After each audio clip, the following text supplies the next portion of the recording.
ഈശോ മിശിഹായ്ക്ക് സ്തുതിയായിരിക്കട്ടെ. പരിശുദ്ധ അമ്മയുടെ മാധ്യസ്ഥം നമുക്ക് ഒരുമിച്ച് പ്രാർത്ഥിക്കാം. ദൈവകൃപ നിറഞ്ഞ മറിയമേ സ്വസ്തി, കർത്താവ് അങ്ങയോട് കൂടെ സ്ത്രീകളിൽ അങ്ങ് അനുഗ്രഹിക്കപ്പെട്ടവളാകുന്നു. അങ്ങയുടെ ഉദരത്തിൻ്റെ ഫലമായി ഈശോ അനുഗ്രഹിക്കപ്പെട്ടവനാകുന്നു. പരിശുദ്ധ മറിയമേ തമ്പുരാൻ്റെ അമ്മേ, പാപികളായി ഞങ്ങൾക്ക് വേണ്ടി ഇപ്പോഴും ഞങ്ങളുടെ മരണസമയത്തും തമ്പുരാനോട് അപേക്ഷിച്ചു വരണമേ. ആമേൻ. ദൈവകൃപ നിറഞ്ഞ മറിയമേ സ്വസ്തി, കർത്താവ് അങ്ങയോട് കൂടെ സ്ത്രീകളിൽ അങ്ങ് അനുഗ്രഹിക്കപ്പെട്ടവളാകുന്നു. അങ്ങയുടെ ഉദരത്തിൻ്റെ ഫലമായി ഈശോ അനുഗ്രഹിക്കപ്പെട്ടവനാകുന്നു. പരിശുദ്ധ മറിയമേ തമ്പുരാൻ്റെ അമ്മേ, പാപികളായി ഞങ്ങൾക്ക് വേണ്ടി ഇപ്പോഴും ഞങ്ങളുടെ മരണസമയത്തും തമ്പുരാനോട് അപേക്ഷിച്ചു വരണമേ. ആമേൻ. ദൈവകൃപ നിറഞ്ഞ മറിയമേ സ്വസ്തി, കർത്താവ് അങ്ങയോട് കൂടെ സ്ത്രീകളിൽ അങ്ങ് അനുഗ്രഹിക്കപ്പെട്ടവളാകുന്നു. അങ്ങയുടെ ഉദരത്തിൻ്റെ ഫലമായി ഈശോ അനുഗ്രഹിക്കപ്പെട്ടവനാകുന്നു. പരിശുദ്ധ മറിയമേ തമ്പുരാൻ്റെ അമ്മേ, പാപികളായി ഞങ്ങൾക്ക് വേണ്ടി ഇപ്പോഴും ഞങ്ങളുടെ മരണസമയത്തും തമ്പുരാനോട് അപേക്ഷിച്ചു വരണമേ. ആമേൻ. പിതാവിനും പുത്രനും പരിശുദ്ധാത്മാവിനും സ്തുതി, അതിനെ പോലെ ഇപ്പോഴും എപ്പോഴും എന്നേക്കും. ആമേൻ. പരിശുദ്ധ പരമാ ദിവ്യ കാരുണ്യത്തിന് നേരവും ആരാധനയും സ്തുതിയും പുകഴ്ചയും ഉണ്ടായിരിക്കട്ടെ. പരിശുദ്ധ പരമാ ദിവ്യ കാരുണ്യത്തിന് നേരവും ആരാധനയും സ്തുതിയും പുകഴ്ചയും ഉണ്ടായിരിക്കട്ടെ. പരിശുദ്ധ പരമാ ദിവ്യ കാരുണ്യ ഈശോയ്ക്ക് നേരവും ആരാധനയും സ്തുതിയും പുകഴ്ചയും ഉണ്ടായിരിക്കട്ടെ.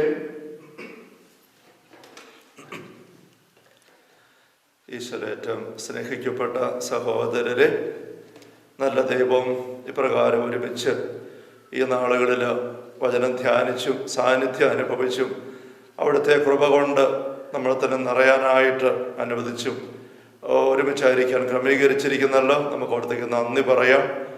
നമ്മൾ ഈ ഒരു ഓൺലൈൻ ധ്യാനത്തിൻ്റെ 4ാമത്തെ സെഷനിലേക്ക് വന്നിരിക്കുകയാണല്ലോ. നിങ്ങൾ വചനത്തിൻ്റെ ആഴത്തിലേക്ക് ധ്യാനിച്ചിറങ്ങുന്നുണ്ട്.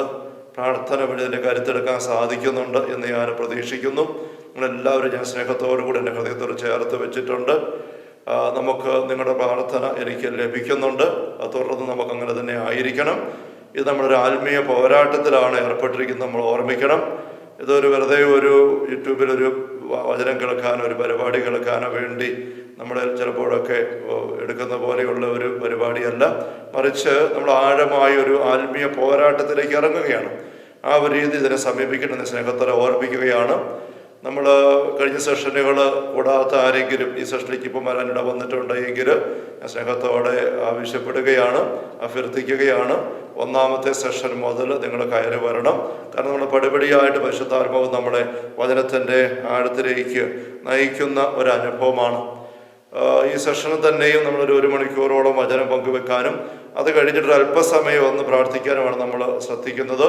ആ അവസാനത്തെ പ്രാർത്ഥനയും നിങ്ങൾ എല്ലാവരും കൂടണം. കാരണം ആത്മീയ അന്വേഷണം, അനുഭവം എന്ന് പറയുന്നത് അറിവ് മാത്രമല്ല, അത് അനുഭവം കൂടിയാണ്. ദൈവികമായ അറിവിനോടുകൂടെ ദൈവത്തെ അനുഭവിക്കാനും കൂടെ സാധിക്കുമ്പോഴാണ് ആത്മീയത ഓണാകുന്നത്. അറിവ് മാത്രം വരുമ്പോൾ കൊരിന്തോസ് 10 ആദ്യ വാക്യങ്ങൾ അപസ്വരം പറയുന്നുണ്ട്, അറിവ് അഹന്ത ജനിപ്പിക്കും. അറിവ് മാത്രം വെച്ചുകൊണ്ട് നമ്മൾ എത്തില്ല. നമ്മൾ ഇതിനു മുമ്പ് നമ്മൾ കൊറോണ ബാധയുടെ ദൈവത്തിൻ്റെ ശക്തി വ്യാപരിക്കുന്നു എന്ന പേരിൽ 18 സെഷൻ നമ്മൾ നടത്തിയതിൻ്റെ അവസാന ഭാഗത്ത് ഈസ്റ്റർ ദിവസത്തിലെ നമ്മൾ വചന പങ്കുവെക്കലിൽ നമ്മൾ ജീവിക്കുന്ന ഈശോയെ അനുഭവിക്കണം എന്നൊരാശയം പങ്കുവെച്ച് നിങ്ങൾ ഒരു ശ്രദ്ധിച്ചിട്ടുണ്ടാവും.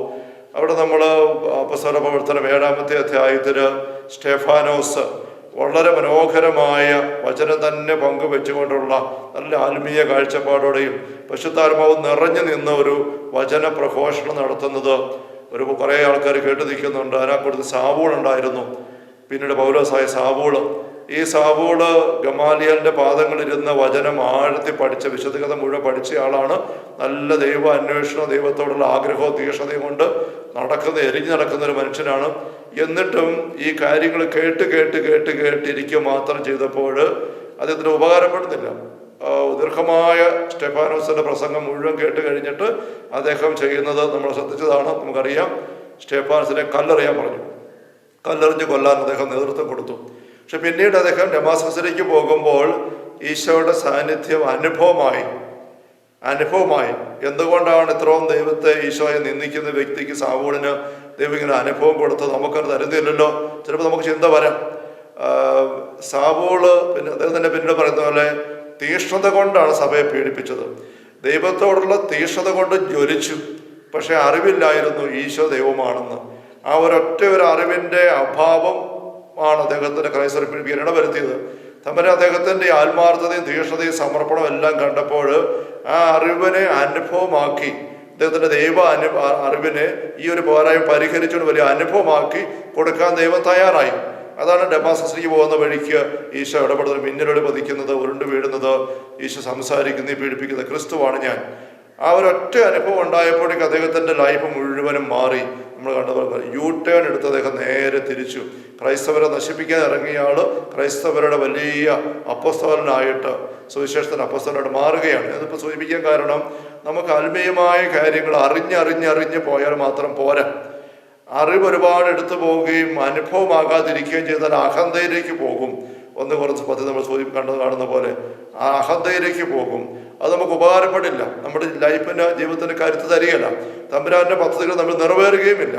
വിശുദ്ധ ഗ്രന്ഥത്തിലേക്ക് നമ്മൾ നോക്കുമ്പോൾ ബൈബിളിലെ പ്രബോധനങ്ങളെല്ലാം ദൈവത്തിൻ്റെ സാന്നിധ്യവും നന്മയും അനുഭവിച്ചവർ പങ്കുവച്ചിരിക്കുന്നതാണ്. പഴയ നിയമത്തിൻ്റെ ആദ്യത്തെ വ്യക്തി നമ്മൾ കാണുന്നത് നിയമദാതാവ് മോശ ദൈവത്തിൻ്റെ കാര്യങ്ങൾ ശക്തമായിട്ട് പറഞ്ഞു കൊടുത്ത് ഇസ്രായേലിനെ നയിക്കാനും പഠിപ്പിക്കാനും 10 കൽപ്പന വാങ്ങിക്കാനും കിടവന്നത് ആ ഹോറോ മലയിൽ ആട് വെച്ച് നടക്കുമ്പം തമ്പുരാന്റെ സാന്നിധ്യത്തിൻ്റെ അനുഭവം ഉണ്ടായി. എരിയുന്ന മുൾപടർപ്പിന് ആ അനുഭവത്തിലാണ് ജീവിതം മുഴുവൻ മാറിയത്. എല്ലാ വിശുദ്ധരായ പിതാക്കന്മാരുടെയും പ്രവാചകന്മാരും ഒക്കെ അങ്ങനെയാണ്. ഏഷ്യയുടെ പുസ്തകം 6-ാമത്തേത് കാണാം. ദൈവത്തെ പ്രാർത്ഥിച്ചിരിക്കുന്ന ഒരു അനുഭവം ഉണ്ടായി. സ്വർഗം തുറക്കപ്പെട്ടിരിക്കുന്നു, ഒരു തീക്കനൽ കൊണ്ട് മാലാഖ വന്ന് സ്പർശിക്കുന്നു. അതിൽ അദ്ദേഹം പറഞ്ഞു, ഞാൻ പോകാൻ കർത്താവ് നിനക്ക് വേണ്ടി. അങ്ങനെ ജെറമ്യ ബാലനായിരിക്കുമ്പോൾ ദൈവത്തിൻ്റെ അനുഭവം ഉണ്ടായി. അതിനെ നിക്ഷേപിക്കുന്നു, ബാലനെന്ന് പറയരുത്. ആ അനുഭവത്തിലാണ് അദ്ദേഹം നിവൃത്തിയില്ലാതെ എന്ന പോലെ ഇറങ്ങിത്തിരിക്കുകയാണ്. എല്ലാ വിശുദ്ധരുടെ അനുഭവം അങ്ങനെയാണ്. പിതാക്കന്മാരും അപ്പസ്തലന്മാരും ഒക്കെ. പത്രോസ് വള്ളത്തിൽ ഈശ്വരൻ കൂടെ പോകുമ്പം തലരാത്രി മീൻ കിട്ടിയില്ല. ലൂക്ക 5 കാണുന്നുണ്ട്. വലതുവശം വീശാൻ പറഞ്ഞു, വീശി ഒരുപാട് മീൻ. പത്രോസ് മുട്ടുമേ വീണു. കർത്താവ്, ഞാൻ പാപിയല്ല ഇട്ടിട്ട് പോണേന്ന് പറഞ്ഞു. ഈശോ പറഞ്ഞു, അങ്ങനെ ഇട്ടിട്ട് പോകാൻ വേണ്ടിയല്ല നിന്റെ വള്ളത്തെ ഞാൻ കയറിയത്, നീ എൻ്റെ കൂടെ പോരെ, വള്ളം വേണേ വിട്ടേരെ, ഞാൻ നിന്നെ മനുഷ്യ പിടിക്കുന്നവരാക്കും. പോയി. അങ്ങനെ അനുഭവങ്ങളിലൂടെയാണ് അറിവ് ആത്മീയതയായിട്ട് മാറുന്നത്. അവിടെ നമ്മളിതൊരു ഓൺലൈൻ ധ്യാനത്തിന് കുറേ പരിമിതികളുണ്ട്. ധ്യാനകേന്ദ്രത്തിൽ വന്ന് ആൾക്കാർ ധ്യാനിക്കാതിരിക്കുമ്പം, ഗ്രൂപ്പ് മുമ്പിലിരിക്കുമ്പം ധ്യാനം ശുശ്രൂഷ നയിക്കുന്നവർക്ക് അവരെ നിരീക്ഷിക്കാനായിട്ട് പറ്റും. ഓരോരുത്തരെയും കണ്ട് ശ്രദ്ധിച്ച് മൊത്തം ഗ്രൂപ്പിൻ്റെ അവസ്ഥ ഉള്ളുകൊണ്ടെടുത്തും അങ്ങനെ ആ സാന്നിധ്യം, കോണ്ടാക്റ്റ്, അങ്ങനെ ഇരിക്കുമ്പോൾ ആ ഗ്രൂപ്പ് ആത്മീയ അനുഭവത്തിലേക്ക് ഉണർന്നുണർന്ന് വരുന്നത് കണ്ട് അനുഭവിച്ച് ഒപ്പം നയിച്ചിട്ട് പോകാൻ പറ്റും. നമ്മൾ ഓൺലൈൻ ധ്യാനം എന്ന് പറയുമ്പോൾ എനിക്കിത് ആദ്യമാണ് ഇങ്ങനെ, നമുക്കതിൻ്റെ ബുദ്ധിമുട്ടുണ്ടെന്ന് വെച്ചാൽ നമ്മൾ ഓരോരുത്തർ കയറി വരുന്നത് എന്തുമാത്രമാണെന്ന് നേരിട്ട് നമുക്ക് കണ്ട് അനുഭവിച്ച് ബോധ്യപ്പെടാൻ പറ്റുന്നില്ല. ഉള്ളിൽ രഹസ്യം കിട്ടുന്നുണ്ട്, നിങ്ങൾ അനേകം നന്നായി എടുക്കുന്നുണ്ട്, എങ്കിലും അതൊരു കുറവ് വരരുത്. അതുകൊണ്ടാണ് ഞാൻ പറഞ്ഞത്, ഓരോ സെഷനും നമ്മൾ ഒന്ന് വൈൻഡപ്പ് ചെയ്യുന്നൊരു പ്രാർത്ഥനയിലൂടെയാണ്. ആ പ്രാർത്ഥനയിലേക്ക് നിങ്ങൾ ഉള്ളിൽ ചേർക്കണം. ആ പ്രാർത്ഥന ഉള്ളിൽ ചേർത്ത് അതിൻ്റെ ദൈവസ്പർശനം എടുക്കണം. ആ കാര്യത്തിൽ ദിവസത്തിന് മണിക്കൂർ ചെലവഴിച്ചിട്ട് അടുത്ത ദിവസം കയറി വരാൻ നമുക്ക് പടിപടിയായിട്ട് നമ്മൾ കയറുകയാണ്. ഇപ്പം 4ാം സെഷൻ എന്ന് പറയുമ്പോൾ 4ാമത്തെ പടിയിലേക്ക് നമ്മൾ കയറിയിരിക്കണം. അല്ലെങ്കിൽ ഈ പറയുന്ന കാര്യങ്ങൾ പലതും നിങ്ങൾക്ക് കുറച്ച് കഴിയുമ്പോൾ നമുക്കൊരു ബോറാകാൻ തുടങ്ങും. അച്ഛൻ എന്നതായി പറയുന്നത്, ഒരു പക്ഷേ പറയുന്ന കാര്യത്തിൻ്റെ പിന്നെയും പറയുന്നിട്ട് തോന്നിപ്പോയെന്ന് വരും. അവിടെ അങ്ങനത്തെ ഒരു അസ്വസ്ഥ വരരുത്. മറ്റൊരു ചിന്ത കുറച്ച് പേരുടെ ഉള്ളിൽ വരുന്നതായിട്ട് എൻ്റെ ഉള്ളിൽ വിശുദ്ധാത്മാവ് പ്രേരണ തരുന്നത്, പലരുടെ ഉള്ളിൽ കുറച്ച് പേരൊക്കെ നിങ്ങൾ ചാറ്റിങ്ങിൽ ഇടുന്നുണ്ട്. വീഡിയോ നടന്നുകൊണ്ടിരിക്കുമ്പോൾ, അച്ഛാ വീട്ടിൽ ഇന്ന പ്രശ്നമുണ്ട്, വീട്ടിലൊരാളുടെ ഇന്ന സാഹചര്യം തകർന്ന് കിടക്കുകയാണ്, ഇന്ന രോഗാവസ്ഥയുണ്ട്, കടബാധ്യതയുണ്ട്, ഇന്ന ഞെരുക്കങ്ങളുണ്ട്, പറ്റുന്നില്ല, അങ്ങനെയുള്ള വിഷയങ്ങളൊക്കെ വേണ്ടി പ്രാർത്ഥിക്കണം. അപ്പം നമുക്കെല്ലാവർക്കും ജീവിത പ്രശ്നങ്ങളുണ്ട്. പ്രത്യേകിച്ച് നമ്മൾ ഈ കൊറോണ ബാധയുടെ പശ്ചാത്തലത്തിൽ ഒരുപാട് ഞെരുക്കത്തിലാണ് ആയിരിക്കുന്നത്. എൻ്റെ വിവരങ്ങൾക്ക് ഒന്നും പോകേണ്ട ആവശ്യം നമുക്ക് എല്ലാവർക്കും അറിയാം. അതിൻ്റെ എല്ലാ ഭാരം നമുക്ക് എല്ലാവർക്കും ഉണ്ട്. അപ്പം അങ്ങനെയുള്ള ഭാരത നടുവിലിരിക്കുമ്പം അച്ഛനിങ്ങനെ ഈ സ്വർഗീയ പിതാവിൻ്റെ വാത്സല്യവും പിതാവിൻ്റെ ചങ്കത്തോട്ട് ആലിംഗനത്തിൽ ചേർന്ന് അമർന്നലിയേണ്ട മക്കളാണ് നമ്മൾ. പിതാവിന് സ്വർഗീയ വിരുന്നിന് സന്തോഷവും സംഗീതവും അനുഭവിക്കുന്നുണ്ടോ? ഇങ്ങനത്തെ കാര്യങ്ങളൊക്കെ പറഞ്ഞു പോകുമ്പം എനിക്കറിഞ്ഞുകൂടാ, നിങ്ങൾ കുറച്ച് പേർക്ക് ചിന്ത വരുന്നുണ്ടാവോ, അച്ഛൻ ഏതോ ഒരു മിഥ്യാലോകത്താണോ നിൽക്കുന്നത്, ഒരു സ്വപ്ന ലോകത്താണോ നിൽക്കുന്നത്? അച്ഛാ, പച്ചയായ ജീവിതത്തിൻ്റെ യാഥാർത്ഥ്യങ്ങൾ, പരിപരത്ത അനുഭവങ്ങൾ, അതിനെ കൈകാര്യം ചെയ്യാനായിട്ട് എങ്ങനെയാണ്? ഇങ്ങനെ ആകാശത്തേക്ക് മാത്രം നോക്കിയിട്ട് നടന്നാൽ മതിയോ? നടപ്പ് വഴിയിലെ കുഴിയും കല്ലും കണ്ട് അതിനപ്പുറം മറികടന്ന പോലെ വഴി വല്ലതും അച്ഛാ പറഞ്ഞു തരാനുണ്ട്, തമ്പുരാൻ്റെ വഴിയിൽ നിന്നും ഒരു സഹായം കിട്ടുമോ? അങ്ങനത്തെ ഒരു ചിന്ത കുറച്ചുകൂടെ ഉള്ളിൽ കയറി വരുന്നുണ്ട്. സ്നേഹമുള്ള സഹോദരങ്ങളെ, പച്ചയായ നമ്മുടെ ജീവിതത്തിൻ്റെ അനുഭവങ്ങളും ഞെരുക്കങ്ങളും നല്ലപോലെ അറിയാവുന്നൊരു വ്യക്തി തന്നെയാണ് അച്ഛനും. അനേകരുടെ ലൈഫിൽ ഇതുപോലെ ഇറങ്ങാൻ തമ്പുരാൻ ഇടവരുത്തിയിട്ടുണ്ട്. എൻ്റെ പൗരോഹിക ജീവിതത്തിൻ്റെ 35-ാം വർഷമാണിത്.